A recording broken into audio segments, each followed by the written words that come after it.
Colleagues, the Committee of the Whole is now back in order. We are on the second round on Bill number 16S. And we will begin now with amendments and comments. So we will dispose of the amendments, and then I will allow members to have 5 minutes for comments after we dispose of the amendments. The first amendment, colleagues, is B16S TTT L4 P1. And this is sponsored by Senator Tello Tadigui. Senator Tadigui, you have the floor.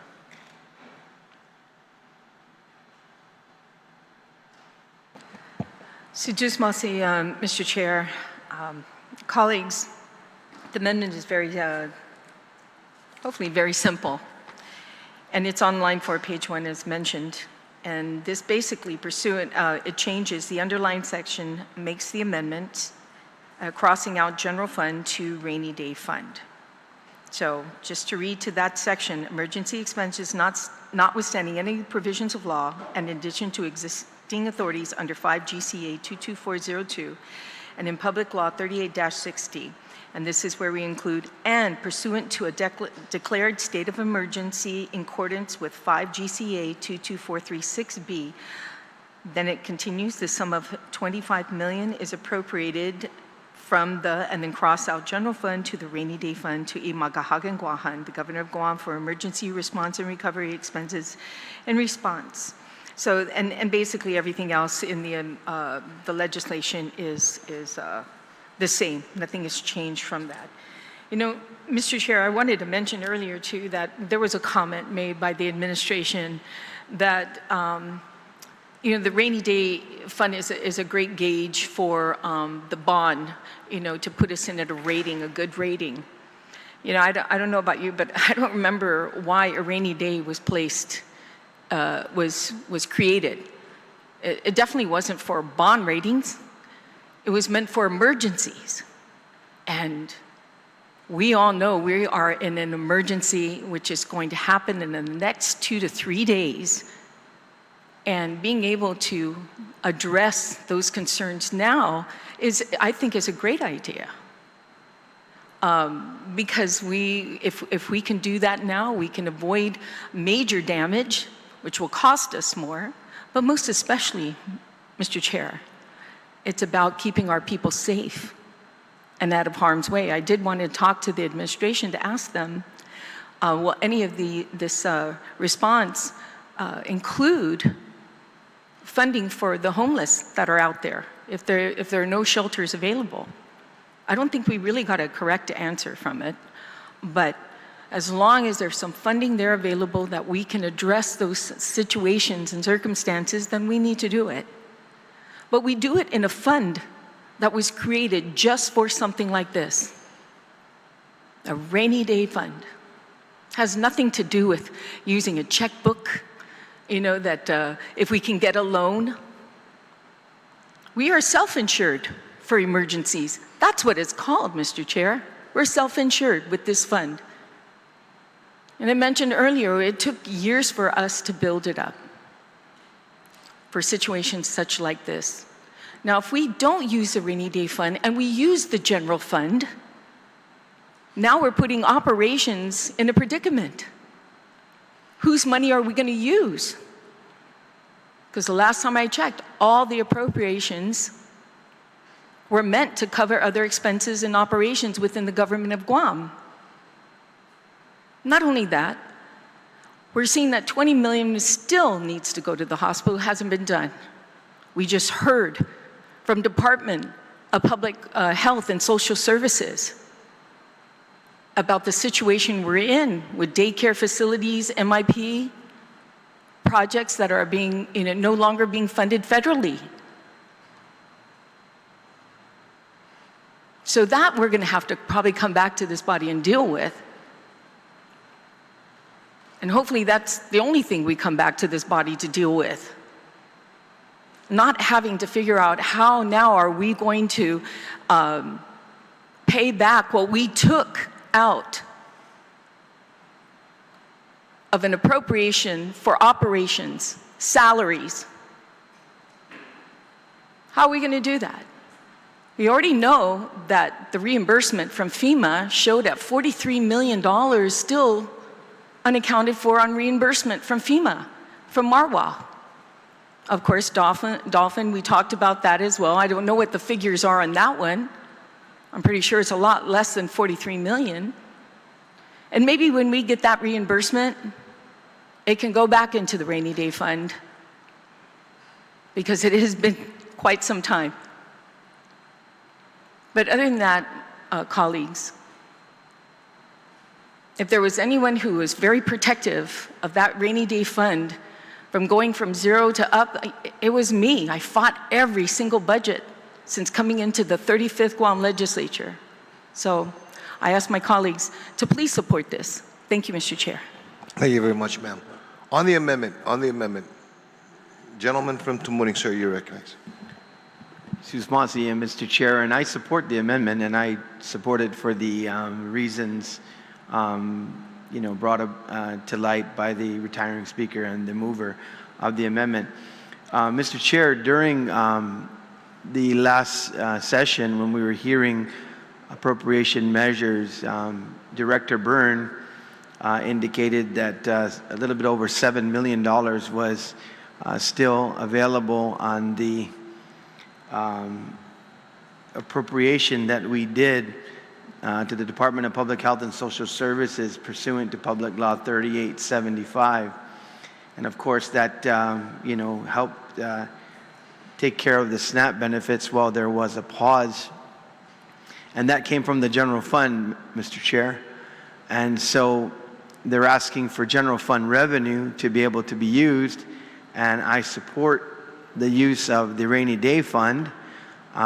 So I have proffered an amendment. I'm amending the amendment, and it was later in the sequence, but I figured I'd do it now to save some time and not have to proffer this later on. So, colleagues, this amendment to the amendment is actually B16S CMD L4P1. And it's the double underlined after the $25 million is appropriated, and it says as follows: $7,100,000 from the unused appropriations to the Department of Public Health and Social Services pursuant to Public Law 38-75. And then, of course, it changes the number of $17,900,000 from the rainy day fund in order to, correct that appropriation, whereby this appropriation would be used first, and then, if needed, go forward and use the rainy day fund. Mr. Speaker, once again, this was general fund appropriations that were ended up being unused. As you heard Lester Carlson say that the BBMR director, that they had just sent a report to us saying that they only needed the first 2 weeks of the suspension of the SNAP program, whereas when it was restarted, then they were able to use, of course, the federal dollars for that program. I do also, agree that, we don't know, there's no certainty of anything really going forward, this storm and other things, storms in DC, that, we may have to entertain some situation in the future with the possibility of the issue associated with assistance programs. But that's for that day, and I think that we would be doing the same thing again, going back, and if we were to have the availability and see to it to those programs, it would be, once again, the general fund, which is what we're using right now with this amendment, that was appropriated for a specific purpose. So I ask my colleagues for this support, and perhaps after the, seeing to the fact that this preparation was done, this may be the only amount needed, and the rainy day will stay whole, and then we will come back more than likely to discuss the possibility of a additional recovery. So that's the amendment to the amendment as I've proffered it, Mr. Chair, and I ask for the colleagues' support. Okay. There is the first of the proffer of the amendment by Senator Taidigui, and then We might as well take on the discussion of the amendment to the amendment by Senator Dueñas. Okay, so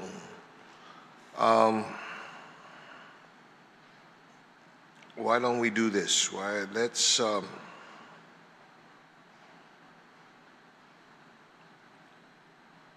Let's first address the amendment as proffered by Senator Taidigui. Then if that passes, then we address this amendment right after. Okay? So on the Taidigui amendment,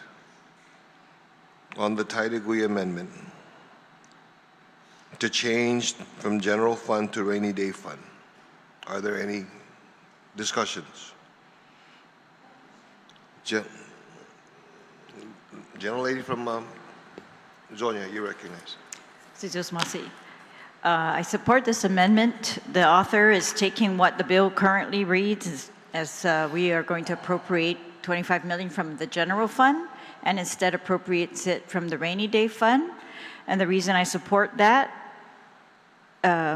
use of the rainy day fund instead is because then the $25 million will remain in the general fund.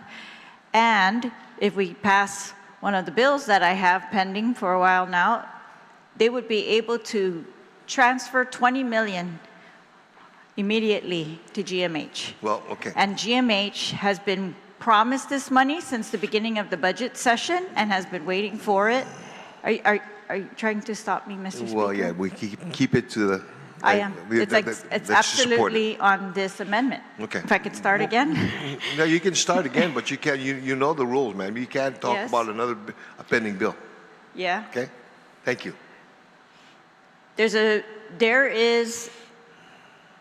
GMH was promised $20 million in the budget. And of course, we argued at the time that they were not going to get it pursuant to the language that they were using. It was an empty promise. But GMH kept saying, yeah, they're counting on it, and now, Senator up to now, they don't have it. Senator Talai, So passing this amendment, Mr. Speaker, would absolutely allow that money, if we can pass another bill, to amend the original budget language to get to GMH.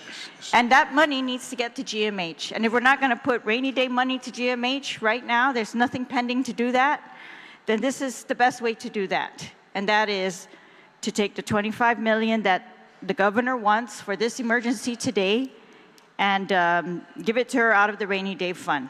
There's no harm in doing that. And then it will leave the general fund 24.9 million still available. And again, that number that he talked about, 24.9 million, did not represent the appropriation that the body tried to make for 20 million to GMH and 5 million to DOC from the FY26 surplus. And FY26 surplus is exactly where the 24.9 million comes from. But they just don't want to transfer it. They want, because of the language that this body put into that bill until after the audit. But of course, we know there will be no money. And this is what they're doing. They're taking the money. Instead of waiting for the audit, they're taking the money now. There will be no money left for GMH if we continue with the language of this bill. So I don't want to make any delay for the governor to get money that is necessary for this impending emergency. I think we should act with urgency here. And give her the money that's actually sitting there in cash.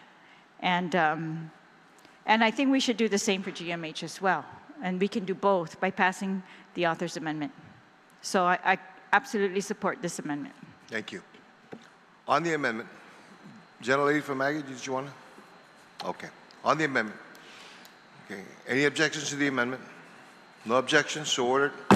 Okay, now on the amendment to the amendment, where now proffered by the gentleman from Tumuning is to the $25 million is actually $7,100,000 from the unused portion of the Department of Public Health and Social Services pursuant to Public Law 3875 and then $17,900,000 from the rainy day fund. On the amendment to the amendment. On the amendment to, gentlelady from Zonia, ma'am, you're recognized. Yes, I would, I see what they're trying to do by this amendment, and it's pretty much just taking from other funding sources as well, but there's no need to do that. The previous amendment made it very clear there's enough, more than enough money in the rainy day fund to cover what the governor wants for this one emergency, this particular emergency. And this other money that public health is currently appropriated to public health, I believe should remain with public health. Public health has a lot more needs that we are not addressing right now. And as one of the previous speakers pointed out, we just received a letter, I think it was yesterday, from Public Health, pointing out that there is a risk to cuts in Medicaid, Medicare, and child care, which would be devastating. Maybe an equal emergency to what we're facing if cuts are made to any of those programs. So I just think there's no need to do this. The governor's emergency is already covered by money from the rainy day fund, and this money to public health, we should attempt to keep it at public health. And it's either we're going to cover that other emergency that's pending, according to the director, or put it to so many of the other public health needs, including refurbishment of the Manila building that is pending. Plans have already been done, and they are just waiting for that. Them and GCC as well, waiting. And so any money that public health has, I think, can go to very, very good uses at public health. And if you don't like any of those choices, there's so many other choices. We could put more money to MIP. We could put more money to the community health centers. So I don't think there's any need to really pass this amendment to that last amendment because it's already funded. This emergency we're in is funded with the $25 million, clear and simple, done. It's already done. So, and I would object to this money being removed from public health at this time. Thank you very much. On the amendment to the amendment, are there any senators wishing to speak on the amendment to the amendment? No other senators. Gentlelady from Tamuning, ma'am, you're recognized. Thank you, Mr. Speaker. I did talk to the author of this amendment thinking, okay, well, there's an opportunity. Maybe we don't even have to touch the rainy day fund. Maybe 7.1 million may be enough. And then assured me that we would probably have to come back here to address the Medicaid, Medicare scenario, which I hope we don't. I hope something comes up, to give us a break here. I can't seem to get a break. But, and then I was thinking, we're not here to protect the rainy day fund. We're actually here to protect the general fund because that is more of an issue for us. We need to protect the general fund because we already know there are issues that are coming about that obviously we're going to have to come back. And by just sticking with the rainy day fund, we are basically making it clean, a clean cut. I understand what we're trying to do, but I don't think, again, we should be, if we're going to protect anything, we're going to have to protect that general fund. We're going to have to come back here sooner or later and address all the other appropriations we made that have yet to be appropriated, Mr. Speaker, or Mr. Chair. And there's quite a few of them.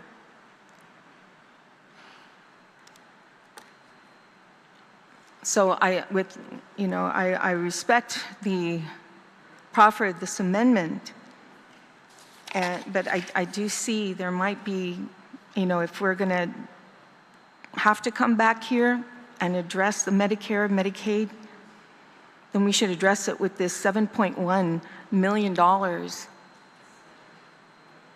if we have to. I just hope not, but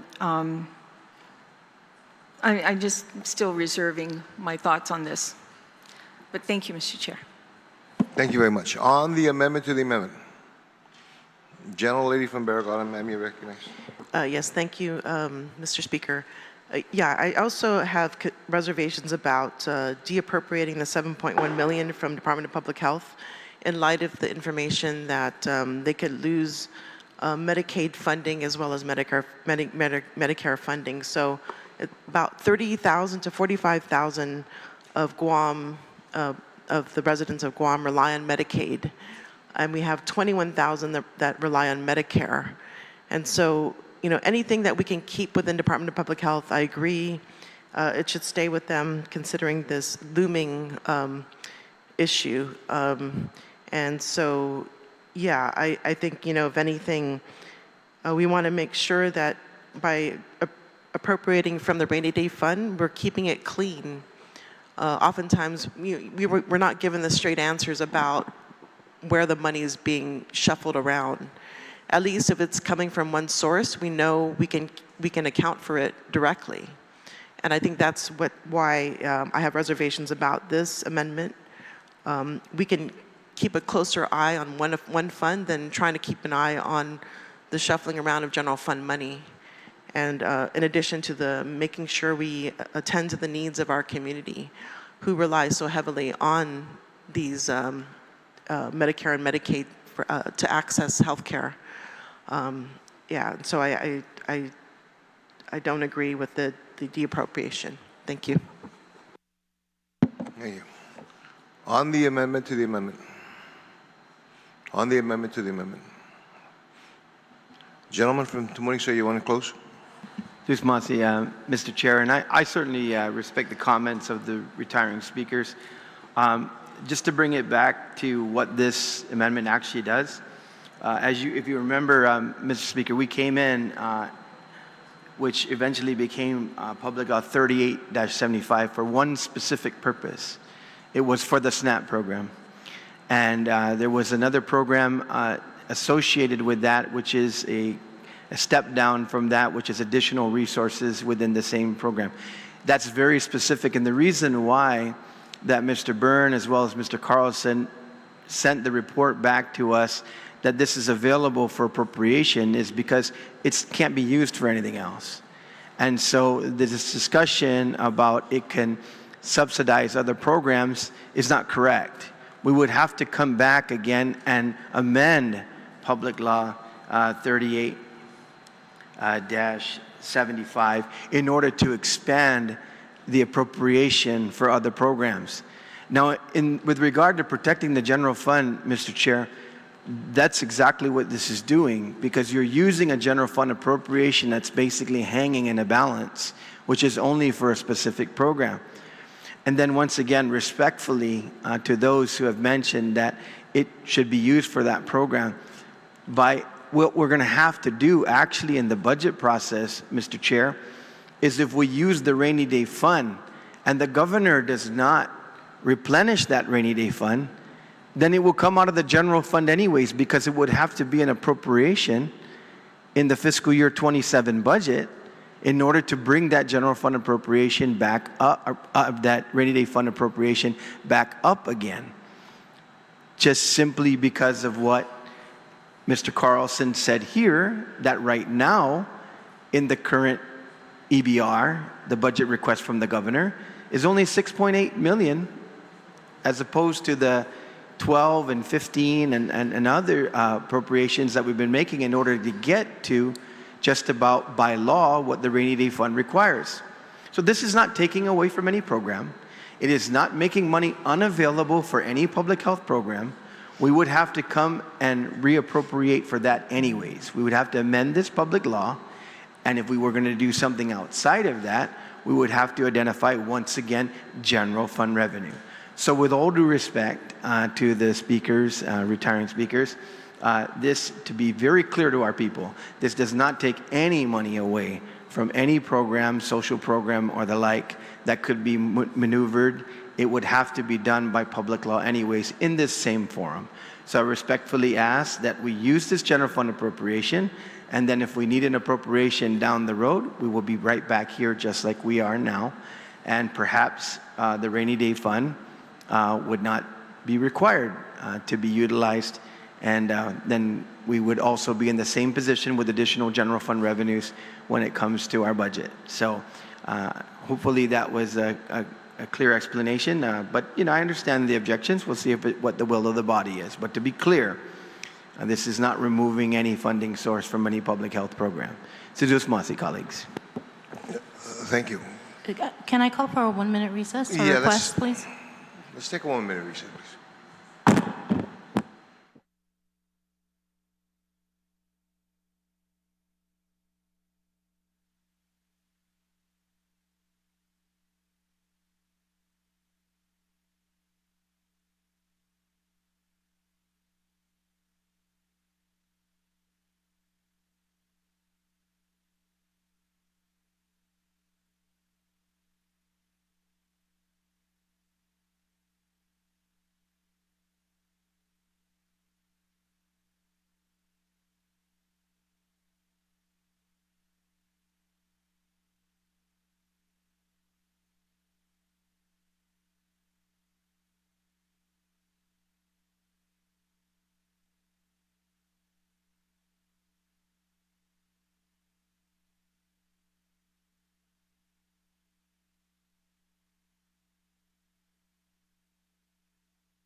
We all back from recess.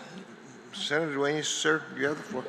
Susmansi, Mr. Chair, and thank you for the opportunity to have some conversation during the recess. So, yeah, I'm just going to continue once again reiterating. In fact, you know, Mr. Speaker, during the recess, I was able to review once again the governor's comments on this particular measure, the emergency measure that we had done in 3875, the public law. The governor thanks us and actually asks us to do that, and then thanked us later for storms that are impending with regard to you know, things that might be happening nationally. Well, now we're in a real storm. We have a real storm coming, and there's general fund revenue here. Does not, you know, eliminate any further need for the rainy day fund, but general fund revenue and storms down the line, we can come back again to deal with storms. So I just think it's a prudent use of the general fund. We've had on the record both Lester Carlson, as the director of BBMR, as well as you know, Ed Burns saying, here's general fund revenue available for appropriation. Once again, does not take away from any programs, and like the governor said in signing this, or you know, in her submission to our emergency session, you know, we need your help because there's a storm. Well, there's a storm right now, and 7.1 million can be available as well as the general fund. So with that, Mr. Speaker, notwithstanding objection, I ask my colleagues to please support this amendment. Objection. That's been raised. There has been an objection to the amendment. There has been an objection to the amendment. Okay, so now all those in favor of the amendment, this is the Senator Dueñas amendment. All those in favor, please indicate by raising your hand.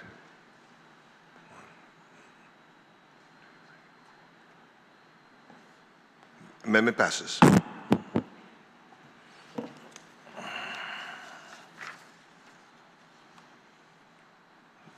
Senator Tyree, you still have the floor, man.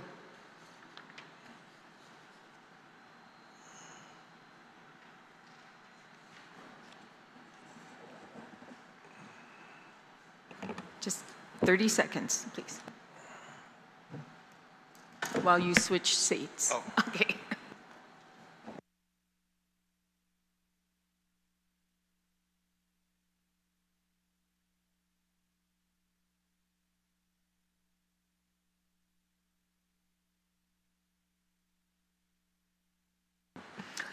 Thank you, Mr. Speaker, for the opportunity to provide my second amendment to the legislation. And this is on line 4, page 2.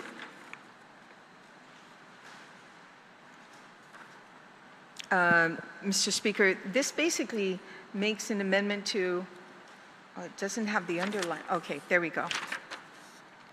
So like I said, it's line 4, page 2, under section 1 of emergency expenses. And it,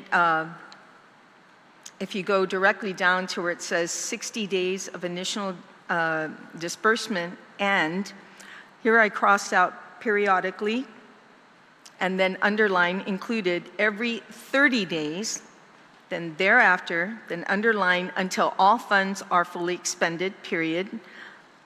I've also included the following: all expenditure reports shall include a detailed accounting by agency, program, object category, and vendor, and shall be tracked and identified as their eligibility for federal reimbursement, including but not limited to FEMA assistance, period. The Office of the Governor shall include in its report the status of any federal reimbursement requests.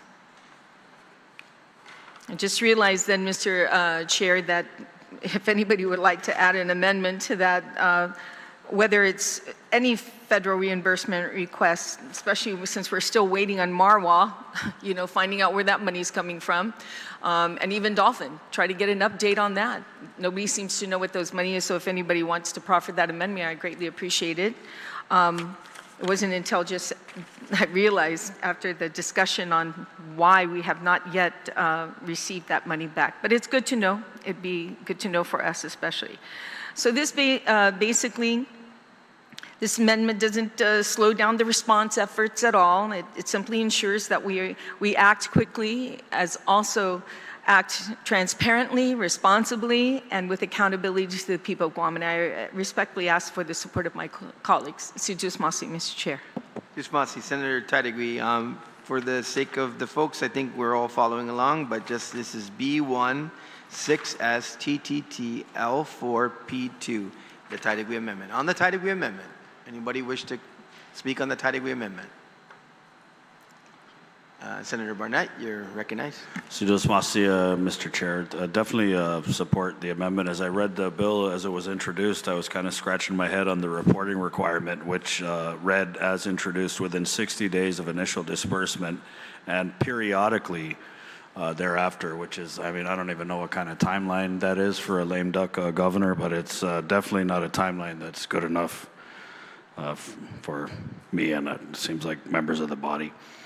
So I appreciate the author catching this, and I don't have an amendment ready, but I know that 60 days is standard for these types of scenarios. But I just want to remind the body that this basically means that we're not going to figure out how the first dollars were spent for this effort until 2 months after the disbursement, which I think is it's a little bit of a longer period. I'd prefer 30 days, but if the author would support that. Sijus Masi, Mr. Chair. Sijus Masi, Senator Barnett. Senator Terlahi, you're recognized. Thank you. I also support this amendment because it changes the word periodically that she's going to report to every 30 days. It makes it very finite, and it also adds the detail as to what will be reported.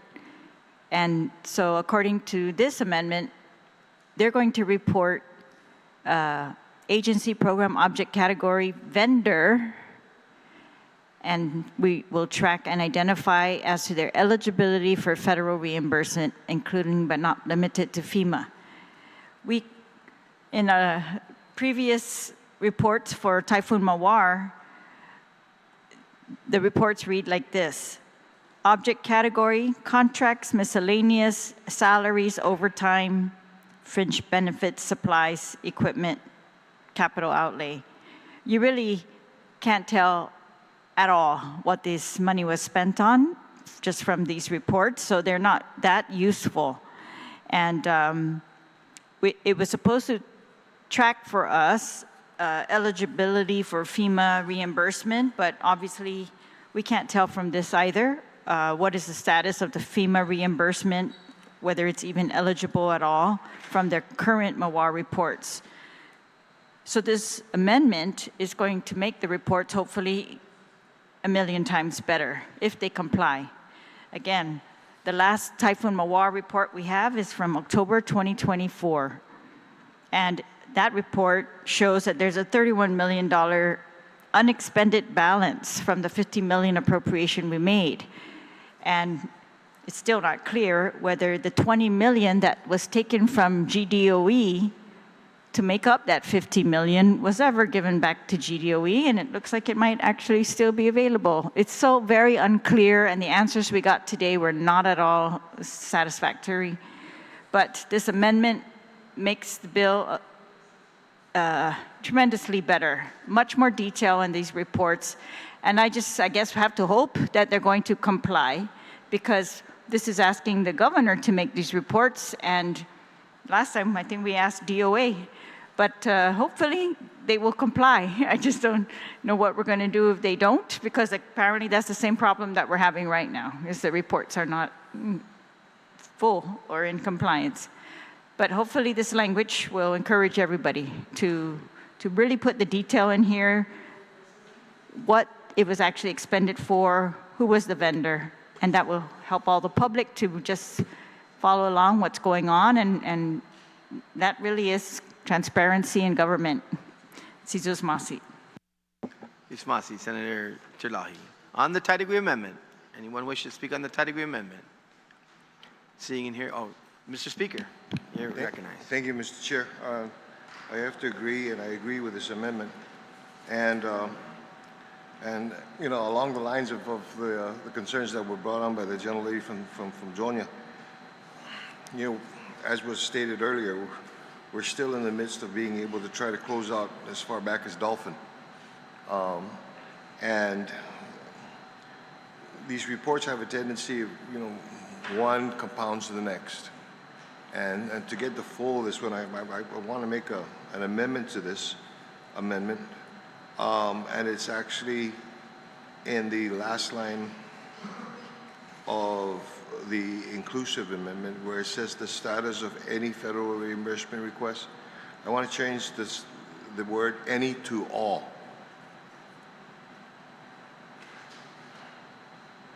It says the Office of the Governor shall include in its reports the status of, I want all federal, I would like to say all federal reimbursement requests. Does everybody understand the amendment to the amendment by Speaker Blas? Senator Tadigui, you recognize. Thank you, Mr. Chair. As I mentioned earlier, I think we really want that information to be provided to us on what's the status on Marwa, 43 million. When are we going to get that? Is it going to go back to the general fund, et cetera? Then we have Dolphin, which I don't think it's as much as Marwa, but I hope this is clear, you know, as far as the reporting requirements for any FEMA reimbursement, so that this body, as a purse string, you know, to the government, that we know exactly what's in our account that we can utilize. So I stand in full support of this. Thank you. On the amendment to the amendment, anyone wish to speak on the amendment to the amendment? Senator Perez, you're recognized. I rise in support of this amendment. I think it gives much clarity in regards to, and it gives more accountability in how the money is going to be expended.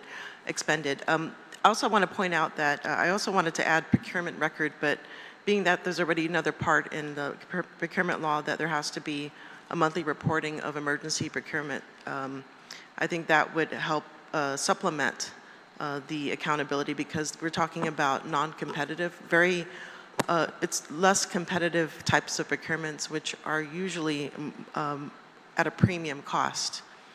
And so I do appreciate this amendment and rise in support of it. Thank you. Tusmasi, Senator Perez. On the amendment to the amendment. Amendment to the amendment. No takers. Mr. Speaker, close. Waiving closing. Any other comments on the amendment as amended, Mr. Speaker? So on the amendment as amended, Senator Tadigui, you're recognized to close. I'll waive closing. Thank you, Mr. Chair. So on the Tadigui amendment, without objection, amendment passes. Mr. Chair? Yes. Mr. Chair, if I may, I don't know if there was any objection to the amendment to the amendment. It wasn't called. The question wasn't called. Okay. So colleagues, we will go back to the amendment to the amendment. Are there any objections to the amendment to the amendment? As proffered by Speaker Blas. Yes. So once again, Mr. Speaker, my apologies. No problem. It's in the last line of the new language. It says the Office of the Governor shall include in its reports the status of any, I'm just changing the word any to all federal reimbursement requests. There was no objection to the amendment. I just need to gavel it down, but. Any objection? No objection. Amendment passes. On the amendment as amended, closing has been waived. Are there any objections to the amendment, Tadigui amendment as amended? Seeing and hearing none, amendment passes. Sijus Masi, Mr. Chair. Thank you. I believe that's all my amendments. Thank you. Thank you as well, Senator Tadigui. Senators, we are now on Amendment B16S TMT L12 P1, proffered by Senator Terlahi. Senator Terlahi, you have the floor. My amendment's very simple. It's just going to exempt the mayor's portion of this appropriation from procurement caps. They're only getting $100,000 at this point per village. So my amendment would exempt them from any current restrictions on how much they could spend at one time. For example, the small purchases limit is $25,000 for supplies and $100,000 for construction. But the mayors have told me that in their experience, just getting backhoe services would easily exceed the current caps. So they want just to be, it's such a small amount, they want to be able to use that freely. And so that would be my amendment, and I ask for the support of my colleagues. On the Talahi Amendment, anybody wish to speak on the Talahi Amendment? On the Talahi Amendment? Senator, would you like to close? Waive closing. On the Talahi Amendment, are there any objections? Seeing and hearing none, amendment passes. Senators, colleagues, I would direct your attention now to B1, 6S, SSM, L10, 12P1, and that is sponsored by Senator Sabrina Salas-Montanani. Senator, you're recognized. Thank you, Mr. Chair. My amendment also is pretty simple. It's line 10 through 12, page 1. It is amended basically, just in summary, what it does, it keeps the $100,000 appropriation to mayors, but it extends it to the mayors of Jigo, Dededo, Tamuning, Barragata, Mingilao, and Hoggett. It raises it to $250,000. And this is based on conversations that I had with the Mayor's Council of Guam president earlier today when I first got the bill from the governor, and I called him and I asked, is $100,000 enough?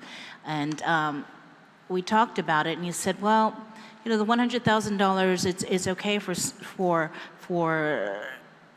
most of us, but for the bigger villages that I had mentioned that I included in the amendment, they're going to need more in terms of the response and the recovery. And so that's why I introduced this amendment.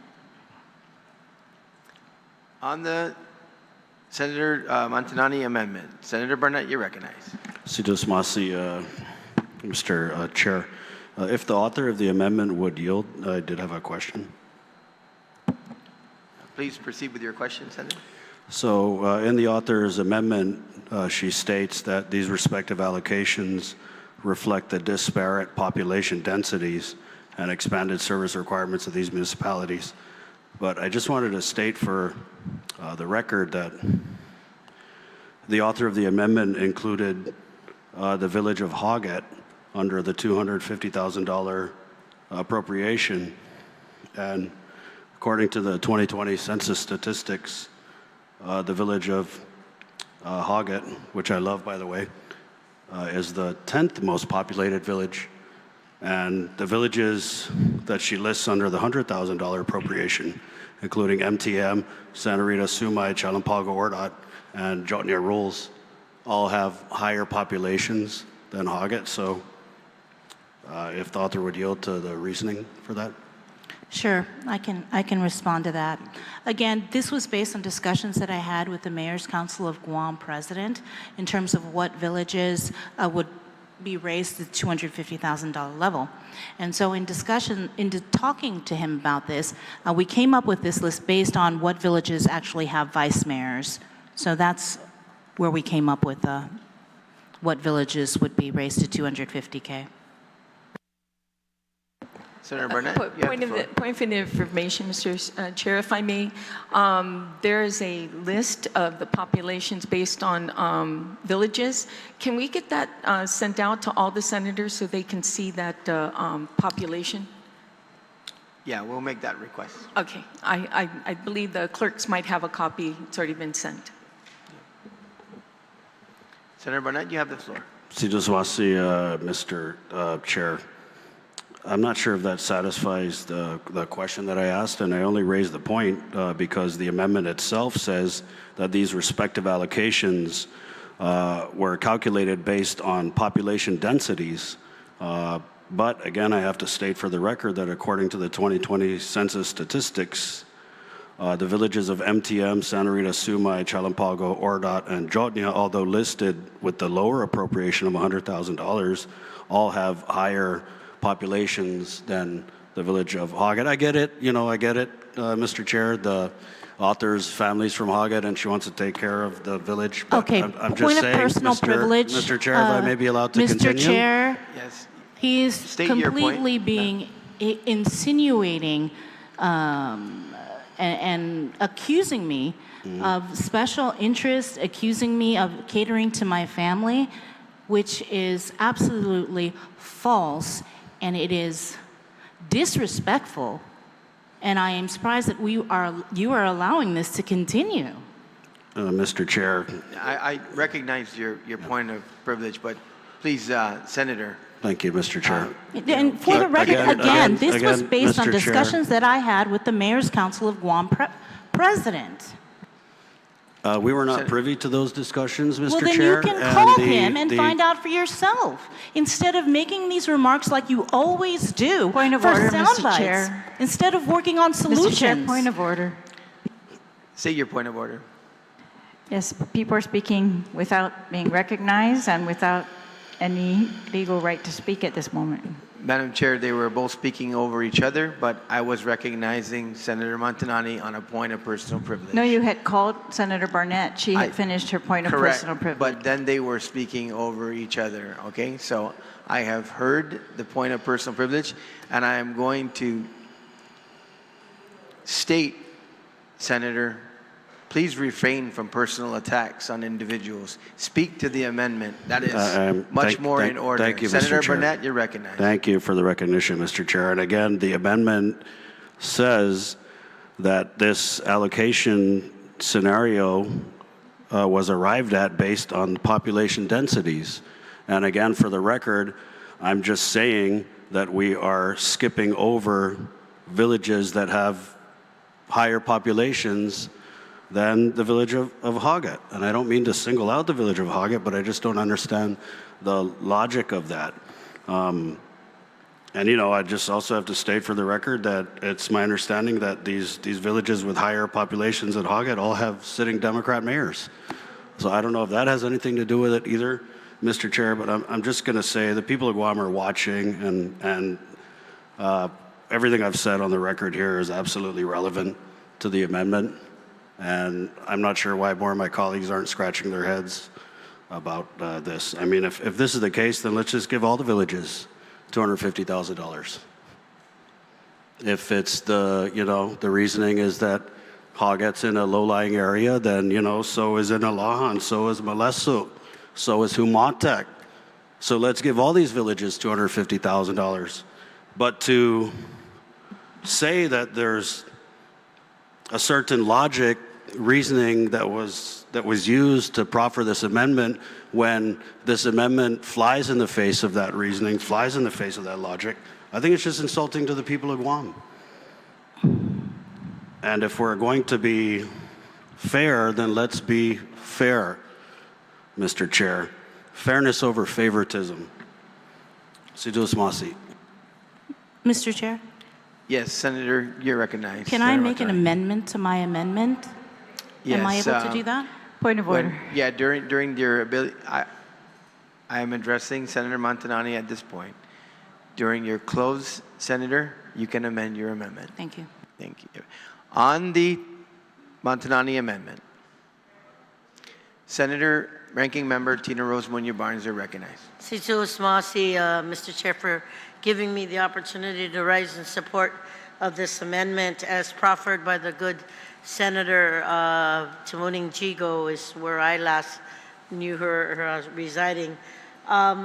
As I look at the disbursement, we did have this conversation earlier, and I know that the good author of the amendment spoke to the mayor's council, the president of that, and I understand that every time we talk about the population and the road mileage for each of the villages within the island of Guam, there sometimes is a disagreement among how the disbursement should be. But in this effort, as we look at Humatak, Maleso, Nalahan, Agana Heights, Asamina, MTM, Pidi, Santa Rita, Sinahanya, Chalampago, Chalafofu, and Jonia.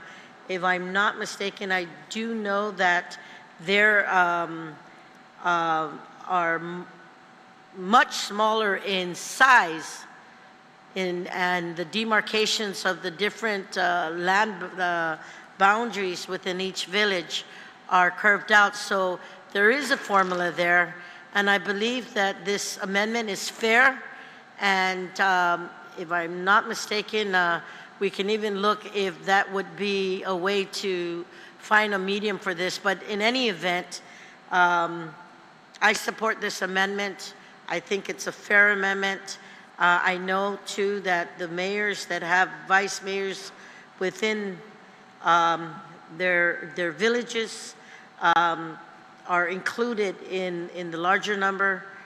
So for me, I think it's not just population, it's also land demarcations and the land space that each village holds. So I'm going to support the good author of this amendment and know that she did have the time to speak to the president of the Mayor's Council. So thank you for giving me the opportunity to speak in support of this measure. Jesus Masi, Ranking Member Tina Rose Munya-Barnes. Senator Gumatauta, you recognize. Yeah, thank you, Mr. Chair. And I do also rise in support of the amendment. When we are looking at these, this has been an argument that kind of goes back nearly 30 years in terms of this kind of level of allocation. The president of the Mayor's Council of Guam and the author of the amendment engaged prior to this particular special session, and many of us that engaged the Mayor's Council. When these villages that are mentioned in the amendment make up 48% of our total land mass, over 70% of our population, this makes sense, and I support the amendment. Thank you, Mr. Chair. Jesus Masi, Senator Gumatauta. On the Montanani amendment, anybody else wish to speak? Senator Tadigui, you recognize. Sijus Masi, Mr. Chair. No, I don't think this amendment is fair whatsoever. If we had to bring the president of the Mayor's Council in here and had the mayor of Inalahan, Maleso, Humatak, and all those other, even Santa Rita, which is right next door, has a population of 7,000 versus Hagat at 3,000 plus. If we bring those mayors in there, they'll tell you, no, it's not fair. You know, I thought the reason why Hagat was put into this was because it's low level, you know, and we know that there's a lot of flooding, especially in Maleso. And Alahan has the same problems. We see how many cemeteries have been destroyed because of typhoons and the low level, and having to bring machinery in there and sandbags and other equipment to try and save the cemeteries because they keep getting destroyed. This is a typhoon. We talk about, land mass. Well, is that more important than the people themselves? The population themselves? No, absolutely not. I'd asked for everyone to get the population chart. And you're looking at Hagat at 3,292, when Aracao has 3,600. When Chalampago has 6,000. Excuse me, Mr. Chair. Is that a point of information? Senator Augustine, you recognize. Point of concern. Can we get a copy of anything that's being spit out? I haven't. Yeah. What's that? The clerk has just indicated to me that the copy's been running. Would you like a recess? Yes, if we can Okay. get a recess so we can. Thank you. 1 minute recess.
I believe the information's been passed out, Mr. Chair.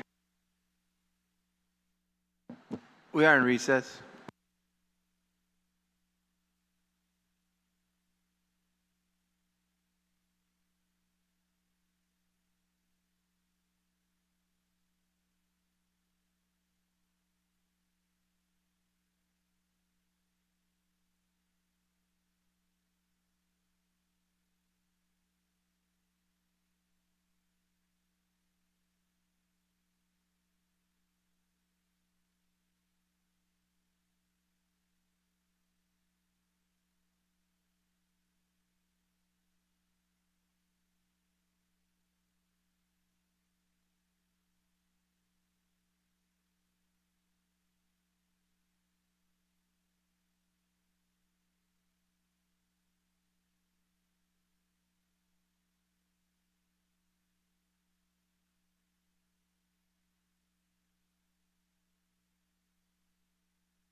Committee of the whole is back in order. Point of order, Colleagues, Mr. Chair, point of order. we're in recess.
Committee of the Whole is back in order. Senator Tadic, will you Point have of the order, floor? Mr. Chair.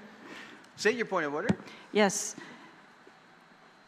There is no rule that allows a chair to interrupt somebody who's speaking for a point of concern for someone who doesn't have information that they could easily research.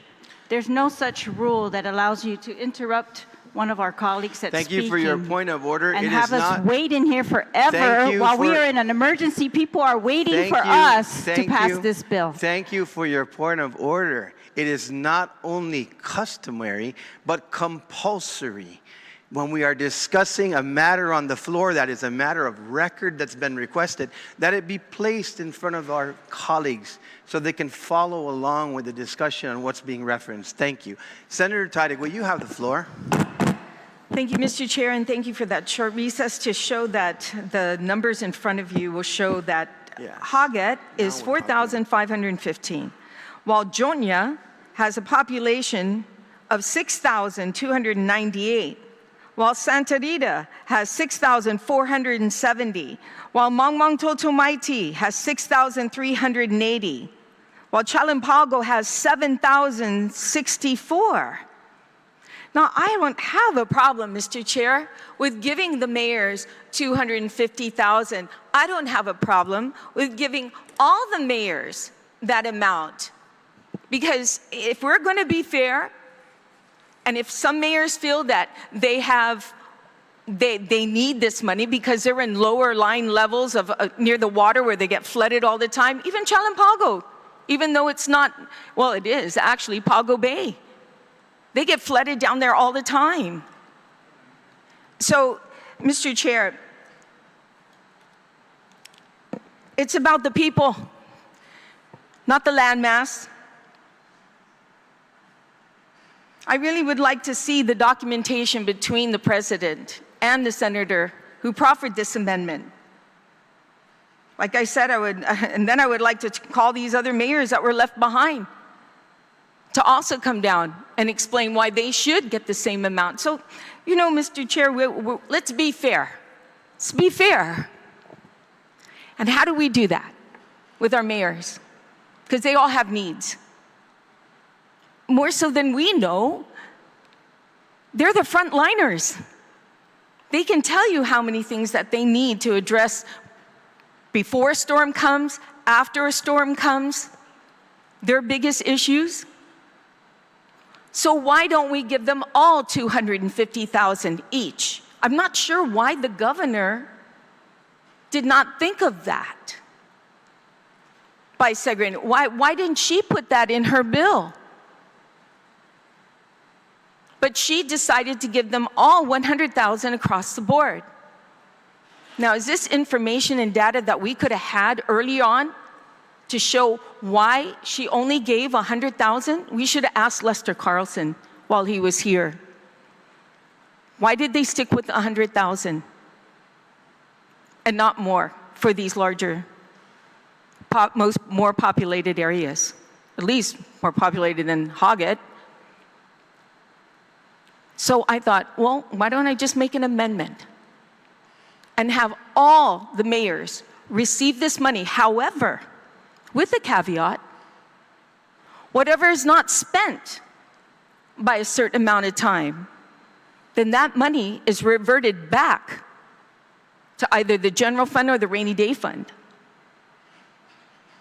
So if you get Humatek, who's doesn't even spend more than what, 80,000, let's say he doesn't even spend 100, then 20,000 can go back to the general fund or the rainy day fund, whichever funding that the governor takes out. And the same thing can happen for all the other villages. Because I'll tell you one thing right now, the mayors that are hearing this, well, they're probably not hearing this right now because they're busy preparing their villages for this storm. But if they weren't, they would be in here on that top, lobbying every single one of us to let them know that their village is just as important. So at this time, Mr. Chair, I would like to make an amendment to the amendment to incorporate all villages receiving $250,000, and those who do not expend the full amount, that money is reverted back to the general fund. And of course, this is based on the storm, only on the storm damages or preparation, just on the storm. They can't use it for anything else. I would love to have them use it for the paddling canoe club thing, but no, this is strictly for the storm. That everything will be reverted back. That's fair. I think that's fair.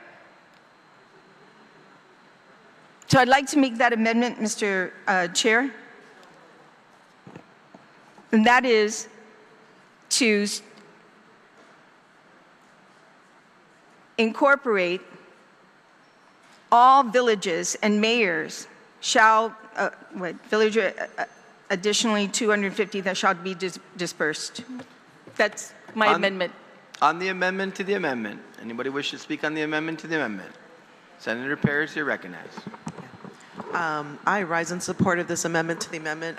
Otherwise, I think we're being arbitrary in trying to compensate these villages, and in fact, we're probably being unfair, because I recall in one of the budget sessions, Mayor Chargaloff had mentioned he wanted to create a fair compensation for villages because of the different in populations, but he also mentioned that there is also different in mileage roads that these mayors have to travel to get to their constituents.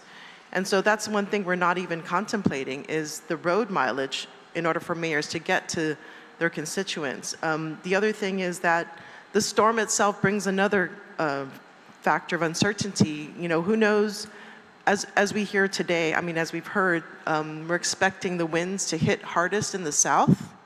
So, you know, what number we're putting at is really arbitrary. But if anything, we should be fair for all villages. Otherwise, we're being arbitrary as to who gets what.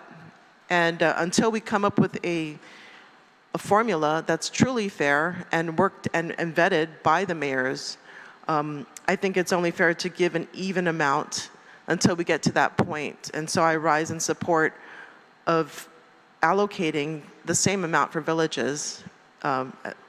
Because we don't know the damage that these villages will get impacted by. So, yeah, I just wanted to register my thoughts and support for this amendment to the amendment. On the amendment to the Montanani amendment, anybody wish to speak? Senator Tlaib, you're recognized. Yes, so the original amendment said that it wanted to give additional money to 6 villages based on disparate population densities. Disparate population densities, not land masses like some senators have said, oh, but now we're doing it on land masses. That's not what this says at all. It says disparate population densities.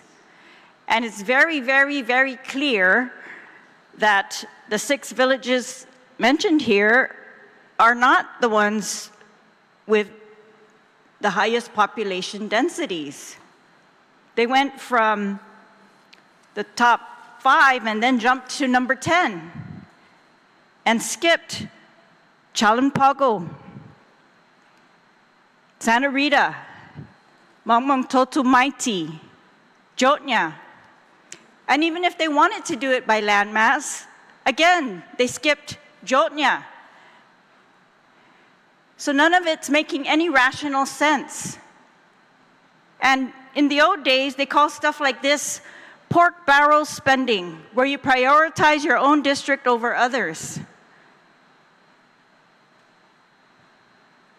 I had to look it up because this is the old school way of doing things. This is why some of the things that we do in here create inequity, they create disunity among the mayors. For what? We're here trying to help them. We're supposed to be here urgently trying to get them the money in advance of the emergency that they are facing and all the people are facing, and the money the governor wants in order to help the people of Guam. But some of us want to play games in here and wait around, take time, make ridiculous recesses for nothing, and then play games with the mayors and the villages and who's got the disparate densities because they can't follow the statistics. Even this amendment to the amendment, which gives them all, we can give them all, but that still does not address the fact that Dedido has, according to these statistics, double the size of the next biggest village. Double the size of Jigo, which has 19,000. Dedido has 44,000. So if we're trying to get this money to the mayors to help the people of Guam, and we want to do it in a way that's going to be fairer or really just, I don't even think we can use the word fair in an emergency. We need to use the word, are we going to get the services that we need, that the villages need? And I think the first thing we need to do is get this to them as soon as possible. Be sincere about what we're in here for. And if they need more money, I support the amendment if they need more money. I was the one who put that original amendment in the past Mawar bill, the $100,000, because the mayors at that time were begging because they had to go through the governor's office to get anything. And this, at least this bill, it gives them the money immediately, directly, and they spend it how they want. And with the prior amendment passed, they get to spend it without caps. They get to spend it all if that's what their village needs. And I just say we're here to empower them. Let's empower them. Let's not create more divisions that we do not need in our villages. Let's not create fantasy disparities and ignore the real disparities. The real disparities.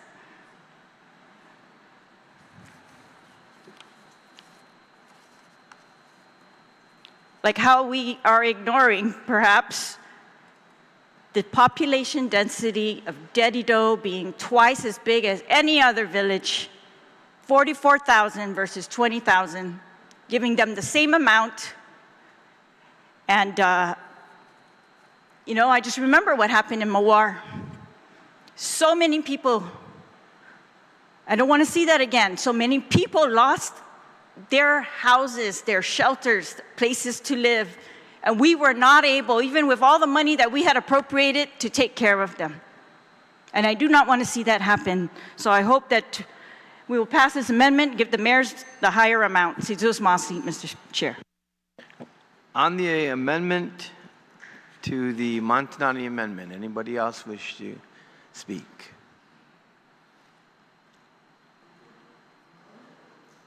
Senator Barnett, you're recognized. Sidus Masi, Mr. Chair, for the opportunity to speak in support of the Taitagui amendment to the amendment. You know, it reminds me of my grandma having so many grandkids. You got to treat them all the same. You have to give them all the same. And all of these villages are being hit, are going to be hit. We pray they won't be, but they're all going to be suffering from the same impact, the same storm. So I think we need to be fair in the resources that we provide to the mayors. At the very least, if we can't, you know, in this hall come up with a good way to measure population and road mileage and all those things and do like a tiered allocation based on that, then I say we just move forward and give them the $250,000. I think that with the amendment to the amendment allowing the balance of unexpended funds to revert back to the rainy day fund, I think that's very prudent. And again, we are in here on an emergency. At least that's what I thought. You know, we asking Lester Carlson these questions, and he's saying that if the bill doesn't pass, they continue to move forward anyway. So if we're going to move forward, let's do it in a way that's fair for all of our villages across all of our island. Sidus Masi, Mr. Chair. On the Taitagui amendment to the Montanani amendment, anybody else wish to speak? Seeing and hearing none, Senator Taitagui, you want to close? Thank you, Mr. Chair. Mr. Chair, again, the first line of help is our mayors in our villages.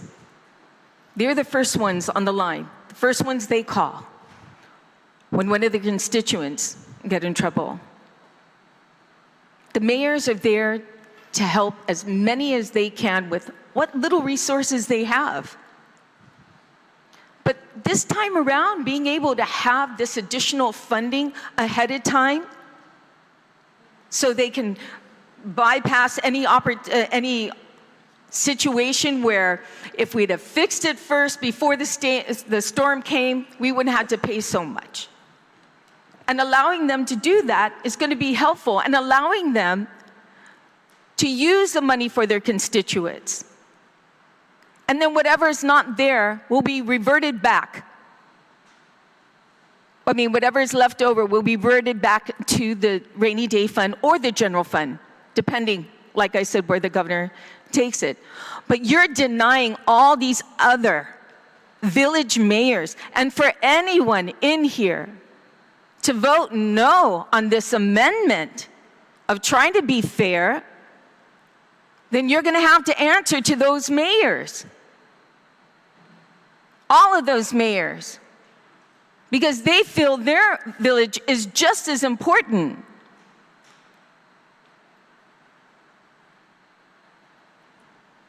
We talked about population, but we're not following that. So already, the original amendment is not fair. Already it's not fair.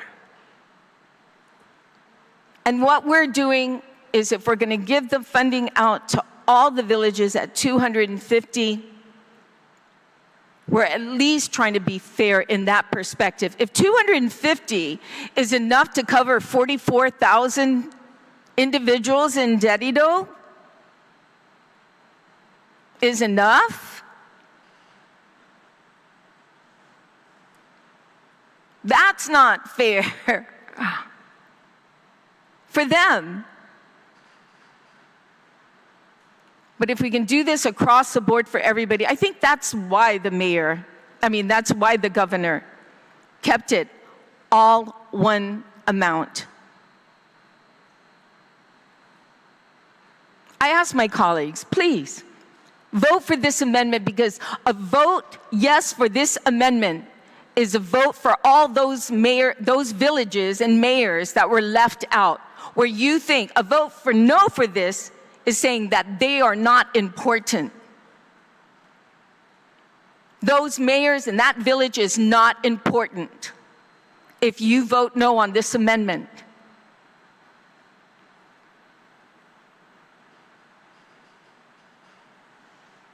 This is trying to find a medium.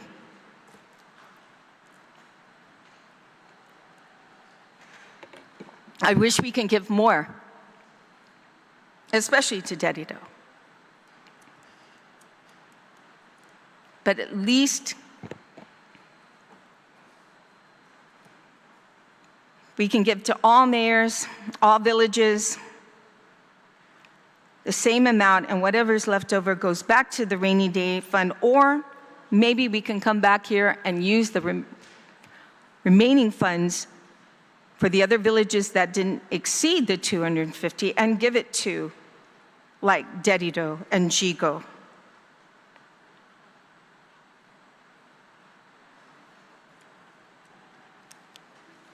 Maybe as well to Muning, Manila. Tamuning alone is 19,685 individuals. So I asked my colleagues to please support this amendment. It's fair. Thank you. On the tie degree amendment to the Montanani amendment, are there any objections? Seeing and hearing none, amendment passes. On the Montanani amendment, anybody else wish to speak that hasn't spoken already?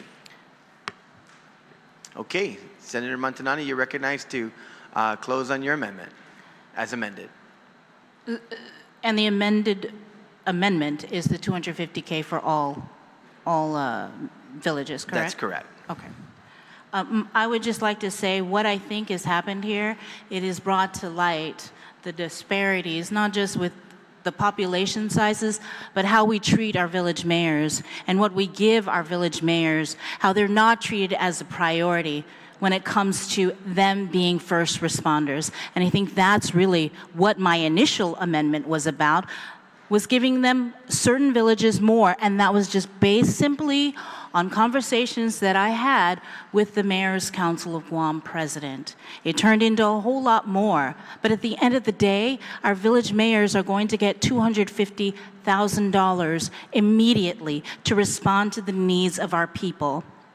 In terms of all the other accusations, allegations, insinuations, to the people of Guam, that's what happens here when people, I don't know if they just don't like you or they don't want to work with you or whatever it is, but me being a first-time senator, that is what I have had to experience sitting in office, sitting in this seat, is these constant, ongoing attacks against my credibility. And they use the standing rules and all of this because they've been in here a lot longer than I have against me to try and make me look bad.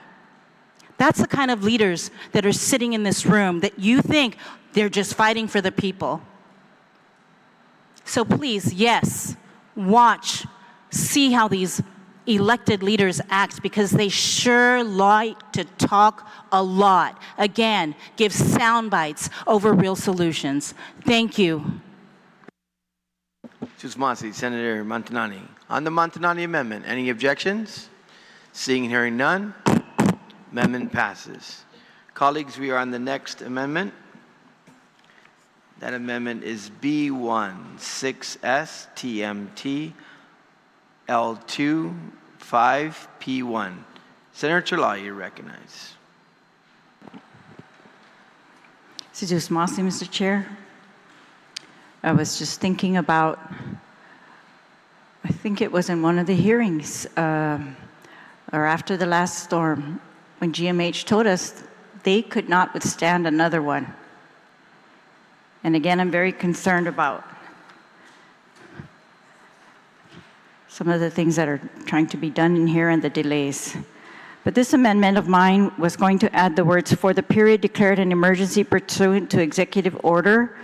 But there was an earlier amendment by my colleague, Senator PT.2, which added the language "in pursuant to a declared state of emergency in accordance with 5 GCA 22436B" earlier in the sentence. So I'm going to withdraw this. I think that would adequately cover the intent, and that was just to make sure that this is not an unlimited time that she could spend this money, that if they didn't need it for the emergency, then it was over and the money would be returned. So I'm going to withdraw this amendment, Mr. Chair. On the motion for the amendment to be withdrawn, is there any objections? No objections. The Terlahi amendment has been withdrawn.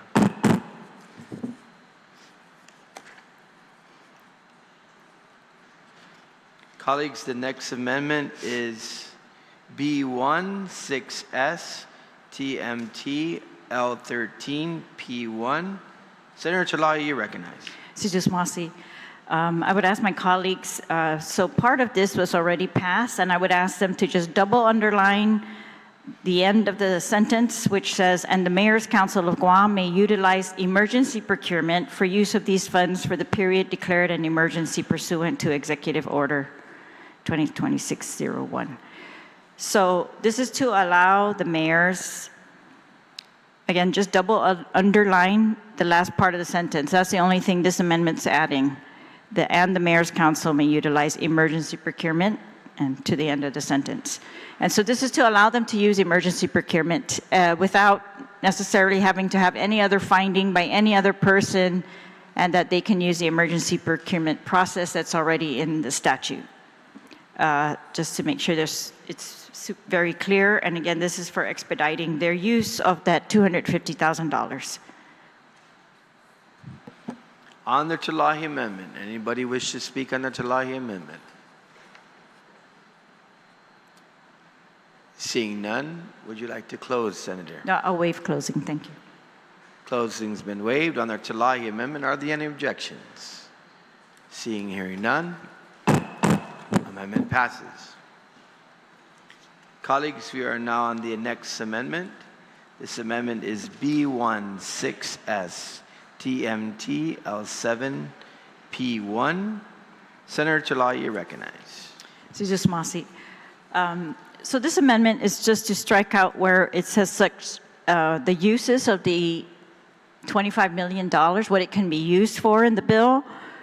There's a list of what it can be used for, and then it says, but such expenses include but are not limited to.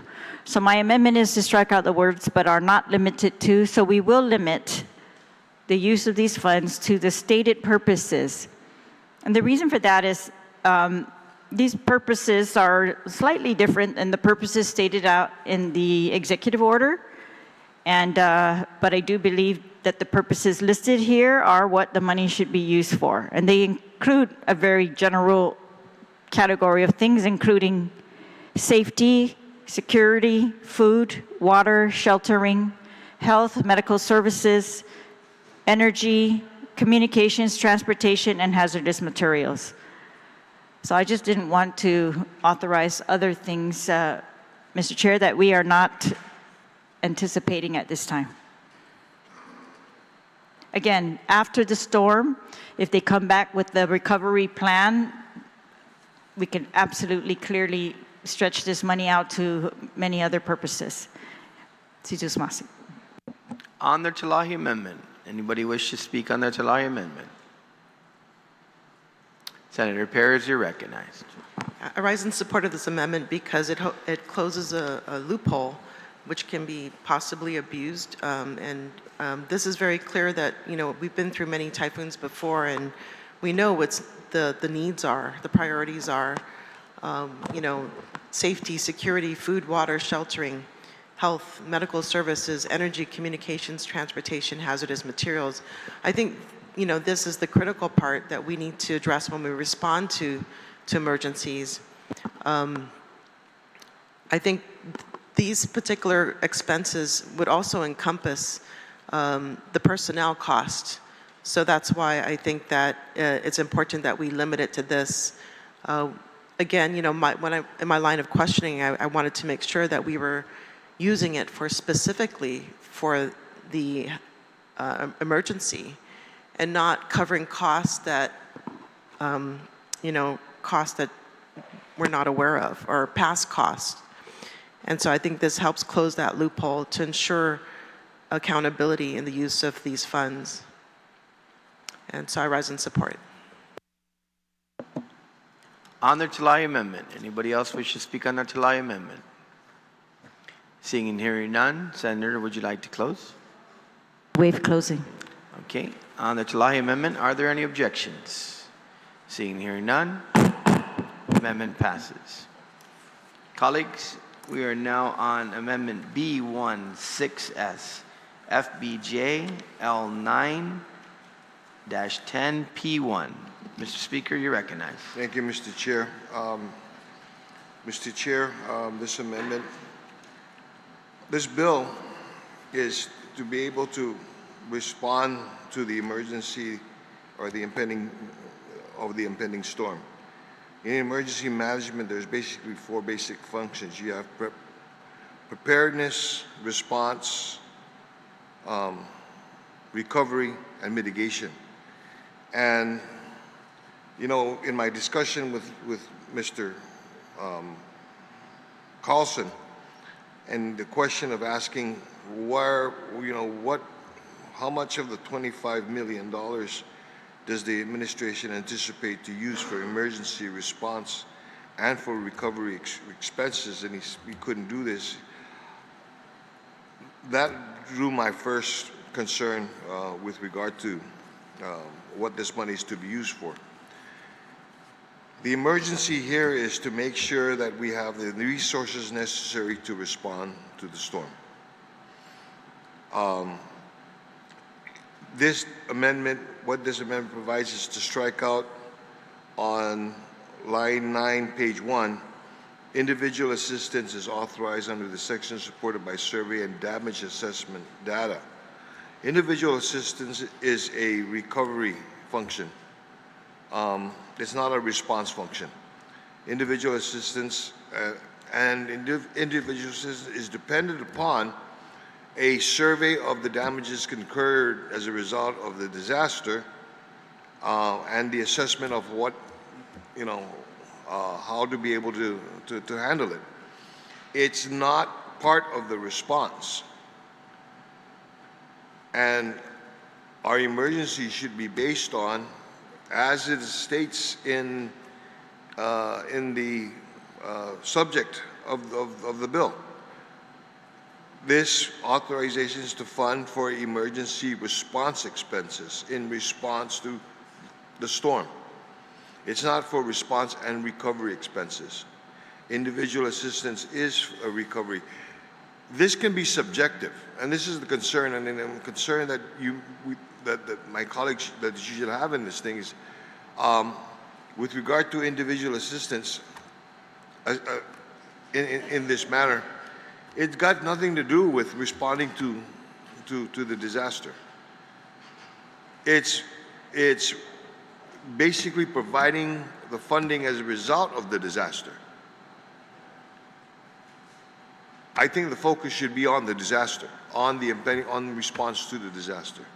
So what this amendment does is it basically focuses and restricts this funding to the response to the disaster. We're going to eventually, if this storm does hit, there's no doubt, colleagues, that we're probably going to have to come back in and be able to address, okay, the funding necessary for individual assistance and for recovery. But in this case, I'd like for this bill to keep to the response of the disaster. Thank you very much, Mr. Chair. I hope my colleagues support the amendment. On Speaker Bluff's amendment, Senator Snogstein, you're recognized. Thank you, Mr. Chairman.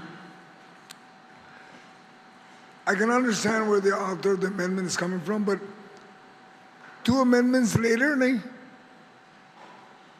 when we amend the bill to say it's for emergency response, then this amendment will be consistent. But as long as I'm looking at the bill and looking at all the other amendments, we never struck out recovery expenses. So I just asked the author that maybe pasensya na nanggad mo option amendment sa pesta natin tinitizin then it'll be consistent. Because I agree with him in reference to the emergency response after we struck out recovery expense. Okay, and that's all I wanted to say. I agree with what he's saying, but we haven't yet removed recovery expenses yet on the bill. Until we do, then I can agree with him. Thank you, Mr. Chairman.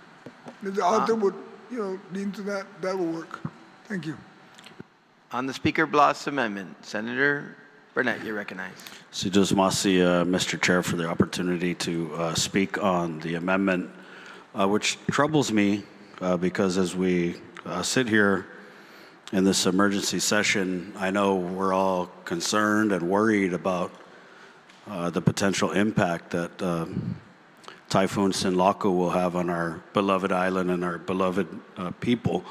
And what worries me about this amendment is we're in here giving the governor $25 million up front, which if we're just doing that to allow her to prepare for the response, that's a whole lot of money to just prepare for the response. And what happens if the worst case scenario occurs and Typhoon Sinlaku strikes our island and leaves many of our people homeless? Would this amendment prevent the governor's ability to provide immediate individual assistance to our people who would need it after survey and damage assessment data has been done, Mr. Chair? And that's the worry that I have, is that we're removing the ability for the administration to assist individuals who might need it in the immediate aftermath of the storm. Now, I understand the good author of the amendment has said that we could end up coming back in here after the storm passes, but, Mr. Chair, with all due respect, we don't know what's going to happen There's a lot of uncertainty about the proximity to the island. You know, they're saying a direct hit now, and so I just want to preserve our government's ability to move quickly to assist people who have been impacted or who will be impacted by this storm. And that's why I'm just a little uncomfortable with removing the individual assistance, especially considering, Mr. Chair, that it's been well reported through the national media that under President Trump, there have been many delays with emergency response and FEMA. There have been many denials of assistance and even outright rejections. And so if that should happen in that window, I think that we should have the ability for our government to help our people, Mr. Chair. And that's why I'm going to respectfully oppose the amendment. And it's for the reasons that I stated. And I just ask my colleagues to find the compassion in their heart to allow our government the ability to respond and the flexibility to respond in the immediate aftermath of Typhoon Sinlaku. I mean, we don't want to be in a situation where we have to help people who have lost their homes, but history has taught us that we should well prepare for those circumstances, Mr. Chair. So, si Duas Masi, and thank you for the opportunity to speak on the amendment. On the Speaker Blas amendment, anybody else wish to speak? Senator Parkinson, you're recognized. Thank you, Mr. Chair. I concur with the retiring speaker. It doesn't seem prudent to us to remove tools from our tool bag right before this typhoon is coming towards us. Emergency tools are one of those things that I would prefer to have it and not need it, rather than need it and not have it. There are potential differences in how we are going to handle this response at the FEMA federal level, just because this is going to be the first time we've been in a emergency since DOGE has done its thing through the federal government. And so to take out this option for individual assistance when we may potentially need it, especially with all the changes to the federal government and the changes in personnel, we heard testimony about how people that they had been working with were basically retired. And who knows what we've lost in terms of expertise and efficiency to deliver aid in our potential time of need here. So I'm going to agree with the retiring speaker and object to this amendment, because it does not seem prudent for us to remove the option for individual assistance, because it's entirely possible that when our first responders and our government workers go out there to respond to the needs of the people, maybe the answer is, for some people, individual assistance. And we don't want to put ourselves in the situation where we have to come back and put this back in when it turns out we did need it. Let's just start with it up front and keep the individual assistance in. With respect, sir. And with that, I yield the rest of my time, Mr. Chair. On the Speaker Blas amendment, anybody else wish to speak on the Speaker Blas amendment? Senator Chalai, you recognize. Thank you. I appreciate the speaker's concern about, we're going to distinguish between immediate response to the typhoon and a recovery plan that might take a long time. But I think my issue with this is that from the bill itself, individual assistance is not really defined. It says individual assistance is authorized under this section, supported by survey and damage assessment data. But, and I asked them, did they really implement this in the last storm? Because I know so many people who lost their roofs and they did not get anything. They did not get a hotel room. They did not get a housing anywhere. They really had to scramble for themselves, move, find family to live with. So I wasn't sure how this was implemented. And of course, I'm very concerned whether it will be implemented with any kind of rules so that it's fair to everyone, so that everyone can apply and that everyone will know about it. But if it is available, and just because I remember the excruciating damage and pain to these families from that storm, and that we may encounter again, I don't want to deny them immediate relief.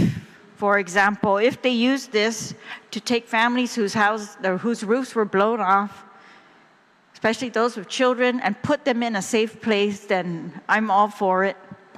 But I just want the government, this is implemented by the governor's office, and in the bill itself, it doesn't say anything about, what building was damaged. Is it your primary residence or some other residence? What proof of damage do you need? What's the income threshold, if any? Is there a cap per household of how much assistance you're going to get? Really nothing. I'm just, I guess, hoping, like we're hoping for a lot of things here today. I'm hoping that they have some kind of eligibility requirements that they can implement immediately and fast and fairly. That's really my biggest concern. I just want this. I'm all for individual assistance if it can be implemented fairly.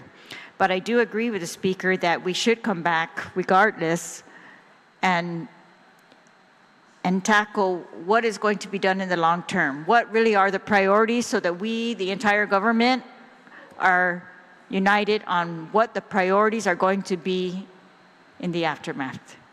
So yes, Sisus Masi. On the Speaker Bluff's amendment, anybody else wish to speak? Senator Perez, you're recognized.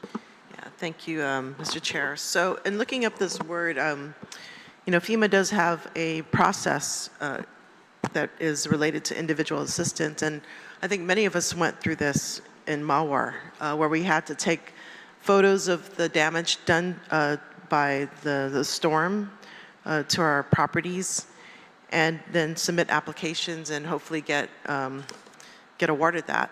Unfortunately, a lot of us didn't get that, and maybe perhaps a safeguard is needed in this particular part. Individual assistance, yeah, I guess I don't want to go as far as FEMA, pursuant to FEMA, because when we went through the FEMA process, a lot of us weren't awarded that. And it seemed almost as if it was unfairly handed out.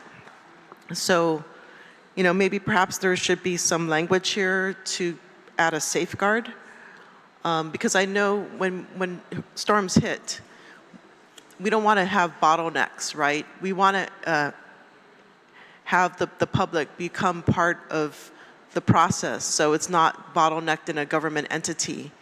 And so what the individual assistance program does, it allows individuals to take it into their own hands, to document the damage, and then get it approved. And so maybe perhaps additional language could be added as a safeguard.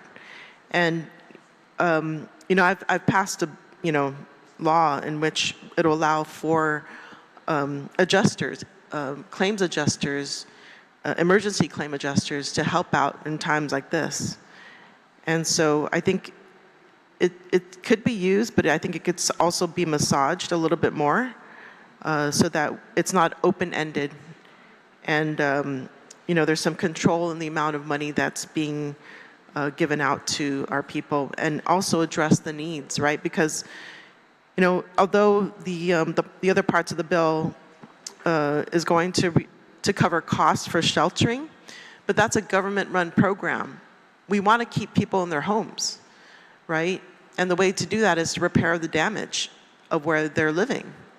And so I think if we can maybe add another couple words to this to make it a little bit more palatable and assure there's safeguards in this because, we're talking about response, right? And so we want people to be able to live in their homes and get the assistance as soon as possible. So that's my recommendation. Thank you. On the Speaker Bloss Amendment, anybody else wish to speak on the Speaker? Ranking Member Senator Tina Rose Winya-Barnes, you're recognized. Thank you, Mr. Chair. Mr. Chair, I know it's already after 7 o'clock, and as I look at this amendment before us and look at the other amendments that are forthcoming, my take on this is if we take out the individual assistance, it's like taking out the opportunity for even the mayors to support those who are really needing help in the villages. And I was trying to understand the method or the analogy that the Point of previous information. senator was Mr. Speaker, saying. point of information. I recognize the Speaker on his point of information. Yeah, I sat quietly, just I wanted to make people, but I think that, so to answer your concerns, and to answer the concerns, quite honestly, of those who objected. I didn't object, I just I don't know, Yeah, had but concerns. I want to allay your fear. Okay. Nothing in this public assistance prevents the mayors from helping the residents in the response, in the disaster. Nothing in this removal of the individual assistance prevents that if the family is homeless, they'll continue to get shelter over their head until they get. Individual assistance, colleagues, is to bring the families, the individuals, back to where they were prior to the storm. That's what individual assistance is. That's why you take the photos. That's why you do the survey, so that you can gauge as to where you were at prior to the storm, and individual assistance gets you back to that point. It does not stop the families from getting shelter over their head, food on their table, water to drink. That's not what that's for. What the concerns that you had is the concerns that are addressed in the response, not in the recovery, not in individual assistance. Individual assistance is a long drawn-out process after the disaster. Thank you, Mr. Chair. Senator, Ranking Member, you're recognized at this time. Thank you, Mr. Chair. I think just based on that analogy, I still having some difficulty trying to understand the deletion, and I'm going to continue to listen to see if there's any other comments out there, because I do know that he has forthcoming amendments that should have probably come before this one. So I'm just going to respectfully hear if was there an objection to this, Mr. Chair? I believe there may have been, but Okay, I'll call that after the just- closing. I'm not going to proffer it this time. I'm just going to listen to my colleagues to see if there's any more concerns as it relates to this deletion. But I did have a concern because I do know that I think he put the cart before the horse. So anyways, thank you, Mr. Chair. On the Speaker Bloss Amendment, anybody else wish to speak? Seeing and hearing none, Speaker Bloss, you may close on your amendment. Thank you very much, Mr. Chair, and I appreciate the concerns that were expressed by my colleagues, and I want to assure you that in the removal of this language of individual assistance, it does not remove the responsibility or the response to those concerns. Individual assistance is primarily a recovery function, not a response function. A long, drawn-out recovery function. The concerns that we may have about during the storm and immediately after the storm, when families need a roof over their head, that's still a part of the response. Individual assistance is a program to bring the individuals, the families, back to where they were prior to the storm. It is so to make sure that if their houses were damaged, the roof was blown off, that program will be there. But that's a recovery function, not a response function. They will continue together. And yes, the response by the government in Guam was dismal with Marwar. If we're going to use Marwar as the example of how these functions are supposed to operate, they failed. They failed miserably. Which made it difficult, which is why it was difficult for a lot of individuals to get the public assistance and the individual assistance that they needed. That's what happened. Now, with regards to the concern about FEMA and what has happened, colleagues, I was on the phone this morning at 3:30 with the White House. They know we have a storm coming.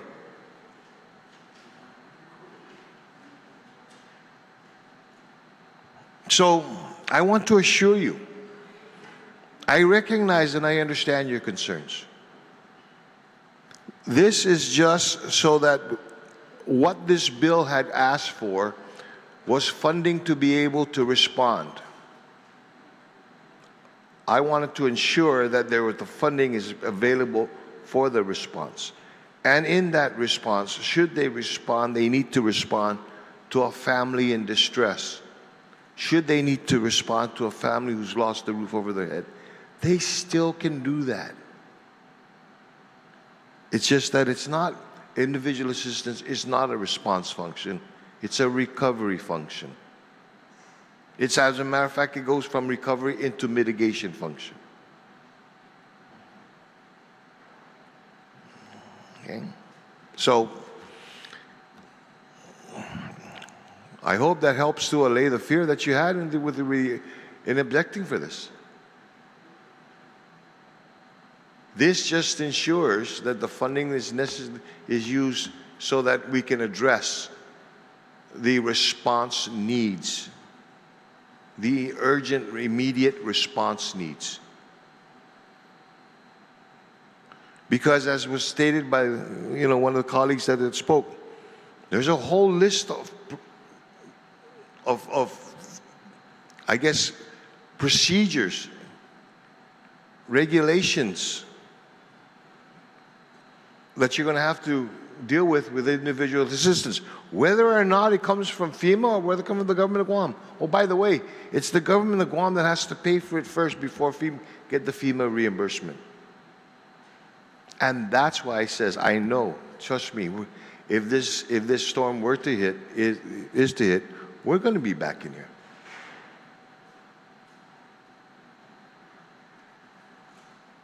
So with that, Chair, I just ask my colleagues for their support in this, and I understand. Maybe this could have been the third amendment as opposed to the first, and dealt with the first two. But it is what it is, and we'll go with it from there. Thank you very much, Mr. Chair. This is Mossy, Mr. Speaker. So on the Speaker Blas amendment, are there any objections?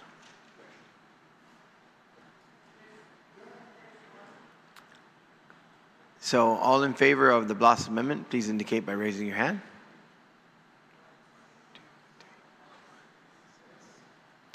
Amendment fails.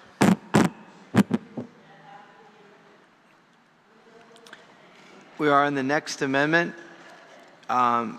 Colleagues, this is Amendment B1-6S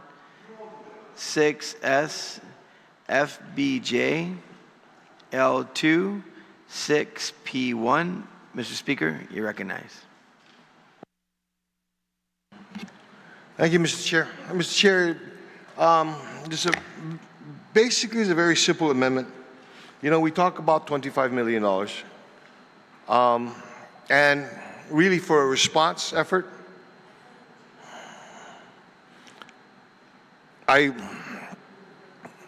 $25 million may be a lot of money, and they may not use up to $25 million. So what this amendment does is basically provide that the funding that's available for this is up to $25 million. It's just the word, use the words up to. Thank you. Mr. Chair, on a point of information, I just want to clarify the account, where the money is being drawn from based on the amendments that were made earlier. Can we just get a clarification from the clerk, please? Yes, the funding sources are the rainy day fund and also the 7.2 million or 7.1 million available from the aid fund that we passed for the public assistance under food stamp earlier in the year.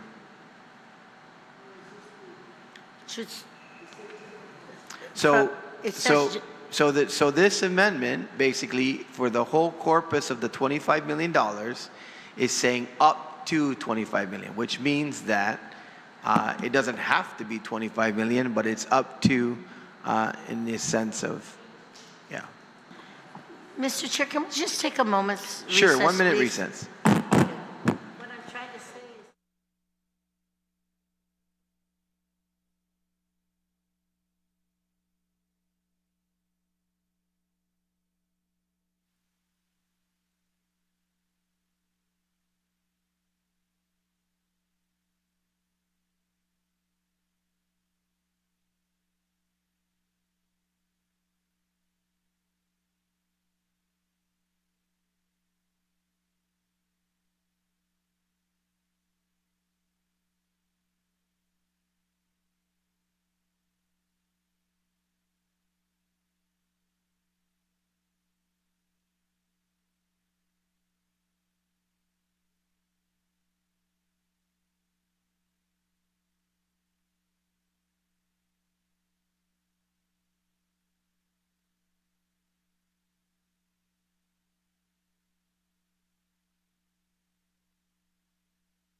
The committee of the whole is back in order, so after conferring with legal and the clerk, so it is simple language up to, and that is for the actual appropriation. Thank you. You're welcome, Ranking Member. Anybody else on the Bloss Amendment? Speaker Bloss Amendment. Speaker Bloss close. Waves closing. Are there any objections to the Speaker Bloss Amendment? Seeing and hearing none, amendment passes.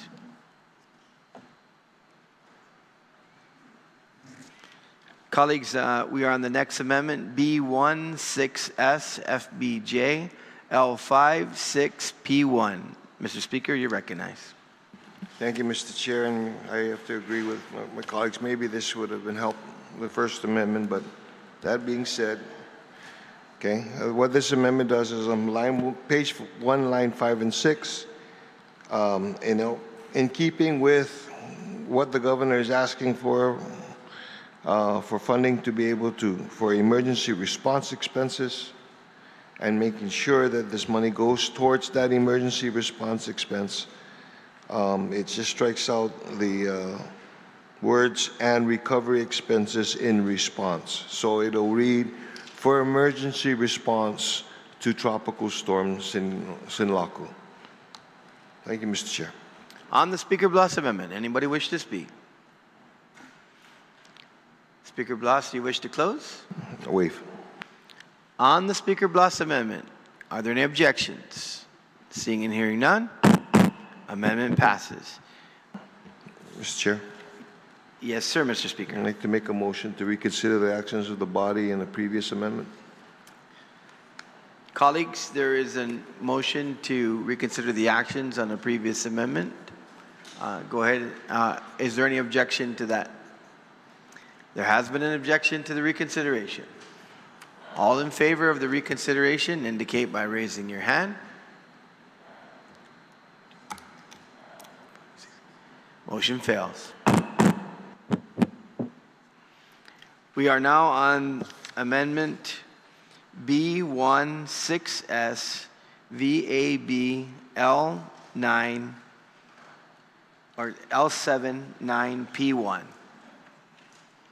And this is proffered by Senator Borja and Ranking Member Tina Rose Muñoz-Barnes. Senator Borja, you recognize. Thank you, Mr. Chair. I'll make this very fast. So this amendment just, the intent is to ensure that, the funding from this appropriation could be used to ensure that it pays for some of the agencies that will probably accrue overtime, like GPD, probably GFD, probably the hospital. That instead, that this funding can be used to pay for that, so that it doesn't go into their regular operational budget, and then also for GDOE to ensure that because that is a more a stickier situation when it comes to funding. And because of their efforts and manning the shelters, this is just a housekeeping amendment to ensure that, or allow the governor to use funding to pay for that. So very simple, straight to the point, and I ask my colleagues for their support. Thank you. On the Borja-Barnes amendment, Ranking Member Senator Tina Rose Muñoz-Barnes, you recognize. I apologize, Mr. Chair, but I do want to just rise in support of this amendment and thank the Oversight Chair of Education for giving me the opportunity to support this amendment to delineate the inclusion of the staffing, operations, and support of emergency shelters by the employees of Guam Department of Education and Compensation, including regular pay, overtime, hazardous pay, and other authorized personnel costs for the Department of Education. And again, we sometimes say we don't have to legislate common sense, but if you don't delineate it and put it down, Mr. Chair, then it becomes, for some, might be questionable. So I want to say that the good chair on education, as his vice chair, I want to say he really caught this, and we want to make sure that it's explicit so those who are working in the shelters within the educational department get the support also, because they do a lot of hard work too. So thank you. I support this amendment, and I hope my colleagues can vote on it. On the Borja-Barnes amendment, anybody else wish to speak? Seeing here none, Senator Borja, Sure. Senator Chalahi, you're recognized. Thank you. I understand what they're trying to do by this amendment, but I'm worried that, first of all, they never needed this language in the past to authorize all the, it's called overtime in the object category that they use in Typhoon Mawar from the money that we spent with an almost identical bill without this language in it. So they were able to pay overtime, fringe benefits, and salaries. What I don't want to mistakenly do or inadvertently do, unintendedly do, is authorize any of those things that is not already authorized by law. Already our emergencies are defined. When do you get hazard? When do you get overtime? All of it is already defined by law, and I don't want to impact that. But I understand the author when he said, or previous speaker, that sometimes we have to just say it again. So, but this is my concern now. On the language, we've got safety and security includes compensation, the regular pay, overtime, hazard pay, and other personnel costs. Food, water, and sheltering includes the staffing operation of the emergency shelters and compensation, regular pay, overtime, hazard pay. But the health and medical services does not include compensation, the energy does not include compensation, the communications does not include compensation, the transportation does not include compensation, and the hazardous materials does not include that compensation language. So I think either you put that whole compensation language at the end of the entire paragraph so it applies to everybody, or you just remove it because we already know it applies to everybody, and otherwise you write it all over again for each one of these categories so that we don't, again, inadvertently allow it for some, and then by interpretation, because we did not say for all, we said only for some, that it's not allowed for all. That's my take on this, Mr. Chair. On the Borja Barnes amendment, anybody else wish to speak? Senator Perez, you're recognized. Yeah, I just want to share a point of information. I do recall there was a court case, right? Because there was concerns that certain pay wasn't being provided. And so I don't know what the resolution of that case was, if there ever was a resolution, but I agree there is an inconsistency, and that could lead to legal challenges. And this is, you know, again, we're not using the funds efficiently if we're going to get stuck in court. So I agree there has to be some sort of a consistency with this amendment. Thank you. On the Borja Barnes amendment, Senator Barnett, you're recognized. Mr. Chair. Just wanted to say I agree with the retiring speaker who had mentioned that we've been through not just Typhoon Mawar, but many previous disasters, and language like this wasn't needed because the Guam Department of Education and these employees who are going to work hard and staff all the shelters are going to be compensated. That's not an issue. They're going to get paid for their hard work. They're going to get their overtime, their regular pay, their hazard pay. And then it's my understanding that after the fact, GDOE would submit this to FEMA as part of the disaster recovery and response and then be reimbursed, hopefully, for these costs. So I just wanted to just rise and put that on the record. I'm not going to go as far as saying the amendment's not needed, but if history has taught us anything, we've never had to do anything like this before. So thank you, Mr. Chair. On the Borja Barnes amendment, anybody wish to speak? Seeing here none, Senator Borja, you may close. No. So Senator Borja is waving at me, so that's waving closing. So on the Borja Barnes amendment, are there any objections? There is an objection. All in favor of the Borja Barnes amendment, please indicate by raising your hand.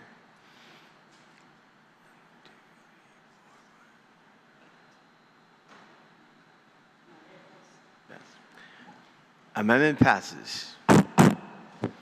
Colleagues, we have exhausted all of our amendments, and now does anybody wish to speak on the bill? Senator Gumatauto, you're recognized. Thank you, Mr. Chair. I was able to visit the Emergency Operations Center this afternoon before this special session, and just like the calm before the storm, there is a sense of calmness at the EOC in Agana Heights. You and I can attest that such calm ahead of an emergency response is really not so calming. We are all aware that there have been storm-related planning meetings since Monday. For sure, since Thursday, there have been more regular meetings between the Office of the Governor, the National Weather Service, Joint Region Marianas, the Federal Emergency Management Agency, and all emergency support function leads, to include our mayors and cabinet members. Mr. Chair, Typhoon Sinlaku is a dangerous storm. According to the Joint Typhoon Warning Center, the most recent forecast track while we were here in this building is right towards Guam and Rota, 35 miles north of Andersen Air Force Base, through the Rota Banks.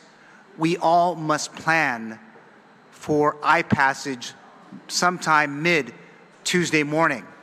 At that point, we can anticipate a Category 4 typhoon. Regardless of the condition of readiness, the 38th Guam Legislature did not wait for 6 days, like in Mawar, to act. Lesson learned, a common term in emergency management. Less than 3 days before Sinlaku and our branch, its response is to fully support the preparedness, emergency response of the executive branch, and in some respect, the recovery from Sinlaku, which is barreling our way. This policy is about the protection of life and property. I caution this branch and the administration monitoring this special session. Listen to FEMA. Federal scrutiny is higher now than it was after Typhoon Mawar. Do not assume the same level of Stafford Act resources will follow this particular declaration. That is not guaranteed. All the blue sky planning since last January is behind us now. We are in gray sky. Sinlaku is coming. 560 miles southeast of Guam, according to the National Weather Service Guam, and it's closing. While there have been preparation in the public and private sector, we cannot forget our own government and personal disaster plans, training, and sheer will to keep Guam and her people safe. This policy helps, and a pre-landfall legislative response of this kind, Mr. Chair, is unprecedented for Guam. Mr. Chair, I want it on the record. This storm will have fiscal ramifications for the balance of the year, and this body needs to be prepared for that reality. The storm will pass early next week, God willing sooner. In its wake will be impacts. Our work will continue, that calm before the storm. This policy is one of our most important mandates. Our first responders are preparing right now, Mr. Chair, to head out for their shifts, if they're not on it already. They are leaving their families. They are taking care of our families. Sinlaku will come, and these same first responders, our island mayors included, will themselves become storm victims. I pray for God's grace, Mr. Chair, and protection during this pending emergency, and thank you for chairing the Committee on the Whole. Thank you very much. Dismasi, Senator Gumatato. Any comments on the bill? Ranking Member, Senator Tino Muñoz Barnes, you're recognized. Dismasi, Mr. Chair. You know, Mr. Chair, in moments like this, whether we're preparing for disaster or responding to one, our responsibility in the legislature is measured by how quickly we move to take care of our people. And because during times of crisis, expediency is emergency relief, and any kind of delay is the real risk to our people. And with that being said, this governor's measure that she sent down to provide the $25 million to support the emergency response and recovery associated with this storm Sinlaku, and we hope that it's no more than that, but just we know that whatever's trending is even up to typhoon, and just based on what happened the last time with Mawar, I think we even had winds to up to almost 200, if not over, miles per hour, 200 miles per hour. I just want to say that this ensures that every mayor is provided the resources per the village to respond to any type of emergency relief efforts in their own villages. And because when, Mr. Chair, families need food, water, shelter, or medical care, the first call they make isn't to any one of us here, right? They're not going to call law enforcement or any department agencies, their first call they make is to their respective mayors, right? They're the 24/7 responders to everything that happens in their villages, and every mayor who serves today and those who have served before have always answered the call, regardless, Mr. Chair, of what the hour is. And so our mayors need immediate access to resources at the village level, and that means funding in their accounts so help can be delivered immediately and without delay, and with that flexibility to respond to the residents in real time. So our mayors have this, Mr. Chair, the flexibility to respond immediately to their residents, and at the same time this measure is structured also with the accountability and the reporting requirements are there, and the administration will have to report to, of course, the auditor, the legislature, to ensure the transparency and the proper utilization of the funds, Mr. Chair, that's being provided. So, Mr. Chair, we have learned that we cannot always wait for federal systems to move at the speed our people need. We have seen how disaster assistance can be delayed or influenced by factors that are way beyond our control, and that's why this measure is the best way to prepare for the worst outcome. And again, during times of crisis, expediency is emergency relief, and our families cannot wait for processes to catch up or update. So I want to say that this bill moves resources directly to our mayors, and at the same time aligns itself with existing reporting requirements with respect to the use of the government funds. And this is why, Mr. Chair, I will say for the record that I fully support the governor's measure, because I know that in my heart that this measure is the best way to prepare for the worst outcome. And I just want to say God bless all of us and our families throughout our island, and may our Heavenly Father God protect us and keep us all safe in the coming days, and that that we will come and overcome this storm that is coming our way, and that we'll, as resilient as we are, Mr. Chair, that we will all be okay. So thank you very much for giving me the opportunity, and I hope our colleagues can support this measure unanimously. Sizu Ismasi. Ismasi, Ranking Member. On any comments on the bill? Senator Talal, you recognize, and then Senator Barnett. Thank you. I just want to put on the record, I intend to vote yes on this bill. I'm grateful that the governor in this situation has sent a bill down here for the legislature to consider in advance of the storm hitting Guam. That was not the case in Typhoon Mawar. In fact, in Typhoon Mawar, we authored the bill because the government was kind of in denial at that time and said they had everything under control, when mayors were making it very clear in other forums that nothing was under control, that water was not in their villages, and all the things. And so I am doing this in good faith, that this money is going to be pushed out as quickly as possible where it is needed in those front lines. And I want to thank all of our frontliners who are working overnight, tonight, tomorrow night, and the next night to make sure that the people of Guam are safe. And I'm grateful that I'm able to help urge this along, and that we don't have to beg or cuss or do anything else in here to get people to be convinced that we're facing an emergency like we had to do the last time.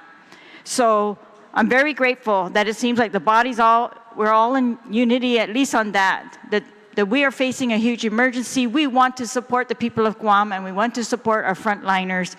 And thank you to everyone who is pushing to get this money out as soon as possible, and the assistance out to the people of Guam now, while it can be hopefully effective to prevent some damage and some harm or some danger. So again, we're all going to pray and we're going to move this money as fast as we can. Si Diyos masi. Senator Barnett, you recognize?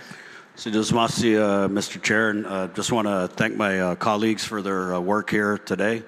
You know, a lot of times, especially in these situations where we're under the threat of a storm or other types of emergency, it's very easy to let politics color our perspective, but I'm very grateful that we were able to push through and hopefully get this bill sent down to Adelup. And, you know, we have, when that happens, I believe that we've done the best that we can do to provide the governor, the lieutenant governor, and the governor of Guam the resources that they need to not only respond to Typhoon Sinlaku, but to recover from it as well. I'm also very grateful that we preserved the administration's ability to establish individual assistance for our people in the immediate aftermath of Typhoon Sinlaku. I just pray that they do it prudently. I was talking with some friends this morning, Mr. Chair, and we're looking around at all the beautiful mango trees all across our island that are flowering. Now there's even some trees that have some young mangoes on them. We were looking at all the alligator, the avocado, some of which is just starting to come into season. And it's just unfortunate that so many times when our island is about to bloom into fruitfulness that we face threats like this storm.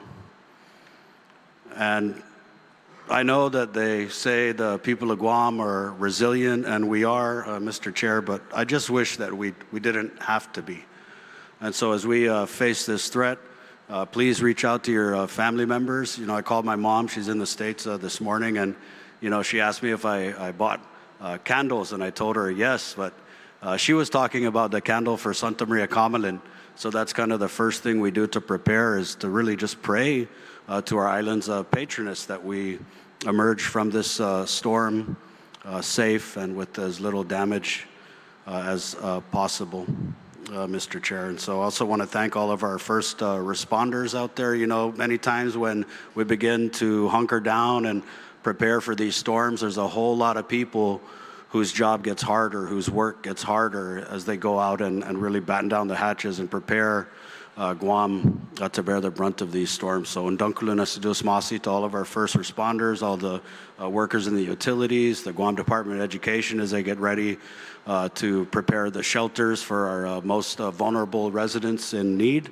And just, you know, as we always do here on Guam, I know some of the younger kids, they got a real wake-up call with Typhoon Mawar, because there was a lot of younger kids who had never been through such a severe storm. And, you know, given how delicate their mental health is with a lot of these kids, I know there's a lot of anxiety out there as we wait for this storm to approach. So as we always do, let us prepare for the worst, but pray for the best. And God bless Guam. God bless the people of Guam, and Si Diyos Masiya, Mr. Chair. On the bill, closing remarks? On the bill. Seeing and hearing none, at this time, Senator Perez. Yeah, thank you, Mr. Chair. I also want to rise in support of this bill, because I feel that I always like proactive measures, and I think, you know, this is a good, maybe perhaps, maybe a template moving forward. You know, I recently was at a presentation for our middle schoolers, and natural disasters was one of their top concerns. And I think, you know, as we meet each challenge, I think it's important to learn from the past challenges and to do even better. And, you know, I'm really kind of disappointed in some of the responses that were provided today. My hope was that, you know, we would hear progress in regards to learning from what happened in the past storm and seeing results and more concrete information. And but despite that, this is a good move forward in regards to creating proactive measures, because I think, you know, again, you know, resiliency is part of that, is learning from our history and doing better. We are from a culture that is 3,500 years in the making and more. And there's a reason for that. It's because we learn to adapt and do better. And I think this is one measure that does that. So thank you. On the bill, Senator Vice Speaker Atta, you're recognized. Thank you, Mr. Chair. Mr. Chair, this is the result of a collaboration between the legislative branch and the executive branch. Speaker Bloss and myself had communicated with the administration in discussing about this ongoing this storm that's coming. And in that conversation, it was about what are we going to do and how are we going to do it moving forward. When the governor had said that she would like to call us into special session, this body, this leadership here, made sure that we're all available to do that. There was no, delays or, just because we had to take short recesses in the interim. That's fine. That's what this body is about, so we can get the correct information. The insinuations that was made about our colleague, it was doing for a particular village, instead of making such accusations, perhaps just working with the author of the amendment to come down to what it would be best for everyone, would have been the same outcome that when our colleague from Tamuning made that amendment. It's about communicating with each other, talking with each other. And a lot of times, that doesn't happen in this body because there's still that divide that thinks that, when you've been doing something for so long, you think it's always right, and it's not. I'm glad that we got this bill going through. It gives the administration the opportunity to start preparing and pre-positioning equipment, personnel, so that when the storm comes, immediate action can be taken. And we all pray that the storm does not come. But at least if it does, everything is pre-positioned and can be executed immediately.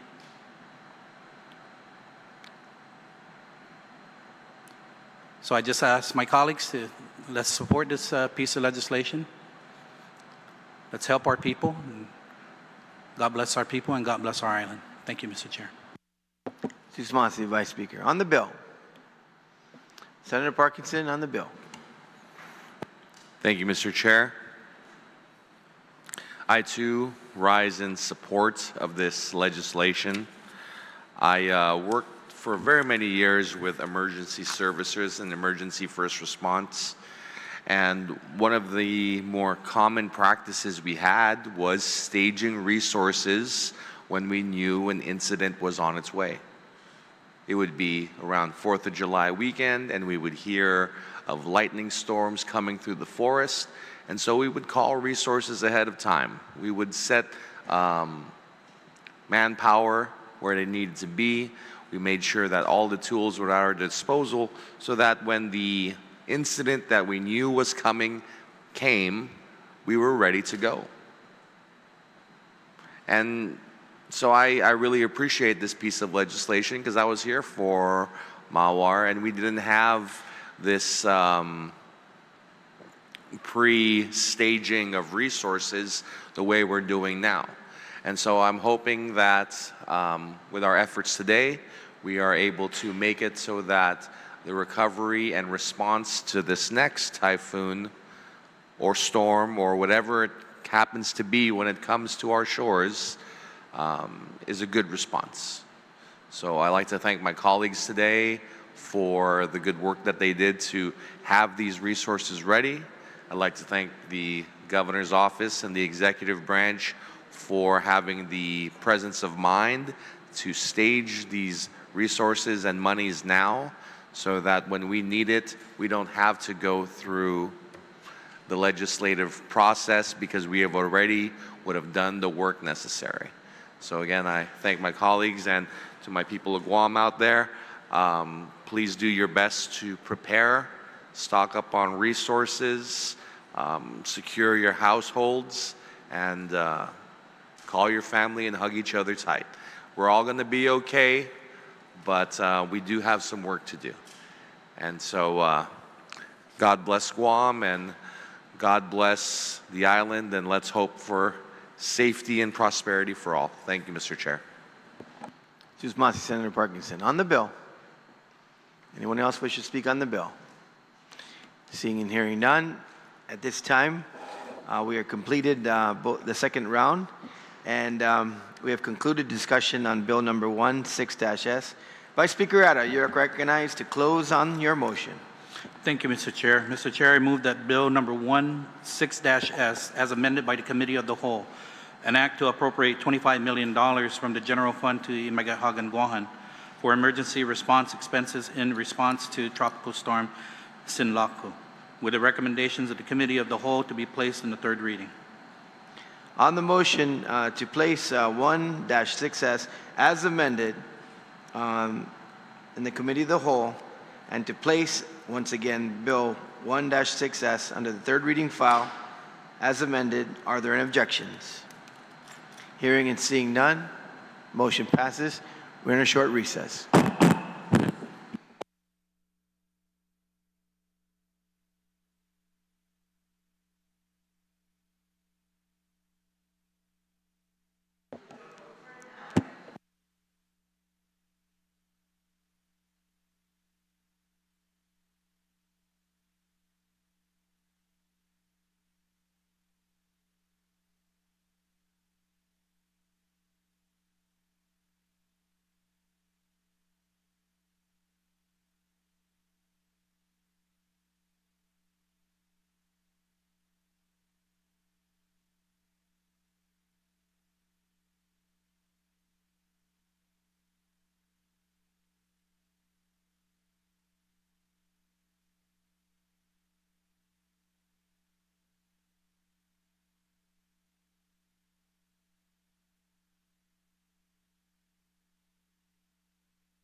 Legislature is back from recess.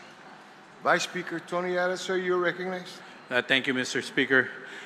Mr. Speaker, I wish to report back to the body after deliberations on Bill 16-S and the recommendations as amended and the recommendations of the Committee of the Whole to place into the third reading file. On the motion, are there any objections? Hearing and seeing no objection, motion carries. Vice Speaker Tony Ada, you're recognized. Thank you, Mr. Speaker. Mr. Speaker, notwithstanding the House rules, I move that we proceed to the third reading file to act on Bill 16-S as amended by the Committee of the Whole without engrossment.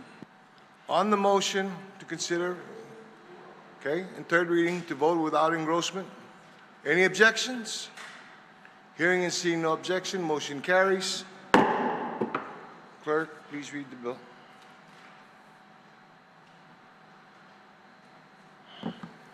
Bill number 16-S, introduced by Committee on Rules by the request of Imagahagan Guahan, the Governor of Guam, in accordance with the Organic Act of Guam, an act to appropriate up to $25 million from the unused appropriations to the Department of Public Health and Social Services pursuant to Public Law 38-75 and from the Rainy Day Fund to Imagahagan Guahan for the emergency response to Tropical Storm Sinlaku. Roll call. Vice Speaker Ada. Yes. Vice Speaker Ada, yay. Senator Barnett. Yes.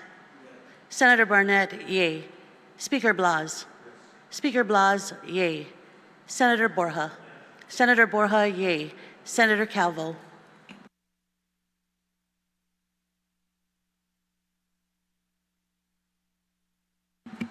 Mr. Speaker, I move to excuse members not present. Okay, all those in favor? Or any objections? No objections? So ordered. Senator Calvo, excused. Senator Duenas. Yay. Senator Duenas, yay. Senator Gumatao. Senator Gumatao, yay. Senator Lujan. Senator Lujan, excused. Senator Munya Barnes. Senator Munya Barnes, yay. Senator Parkinson. Senator Parkinson, yay. Senator Perez. Senator Perez, yay. Senator Salas Matanani. Senator Salas Matanani, yay. Senator San Agustin. Senator San Agustin, yay. Senator Taitagui. Senator Taitagui, yay. Senator Terlahi. Senator Terlahi, yay.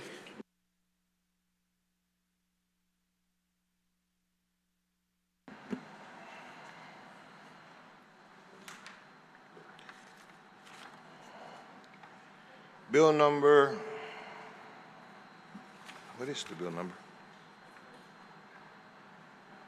Bill number 16-S received 13 yeas, 2 excused. Bill number 16-S has duly passed by the body.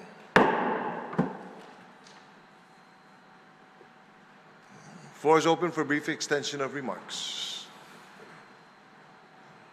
No brief extension? Any announcements? No announcements? Vice Speaker, you are recognized. Thank you, Mr. Speaker. I move to adjourn this sixth special session. On the motion, are there any objections? Hearing and seeing no objection, motion carries. We are adjourned. Colleagues, please stay safe.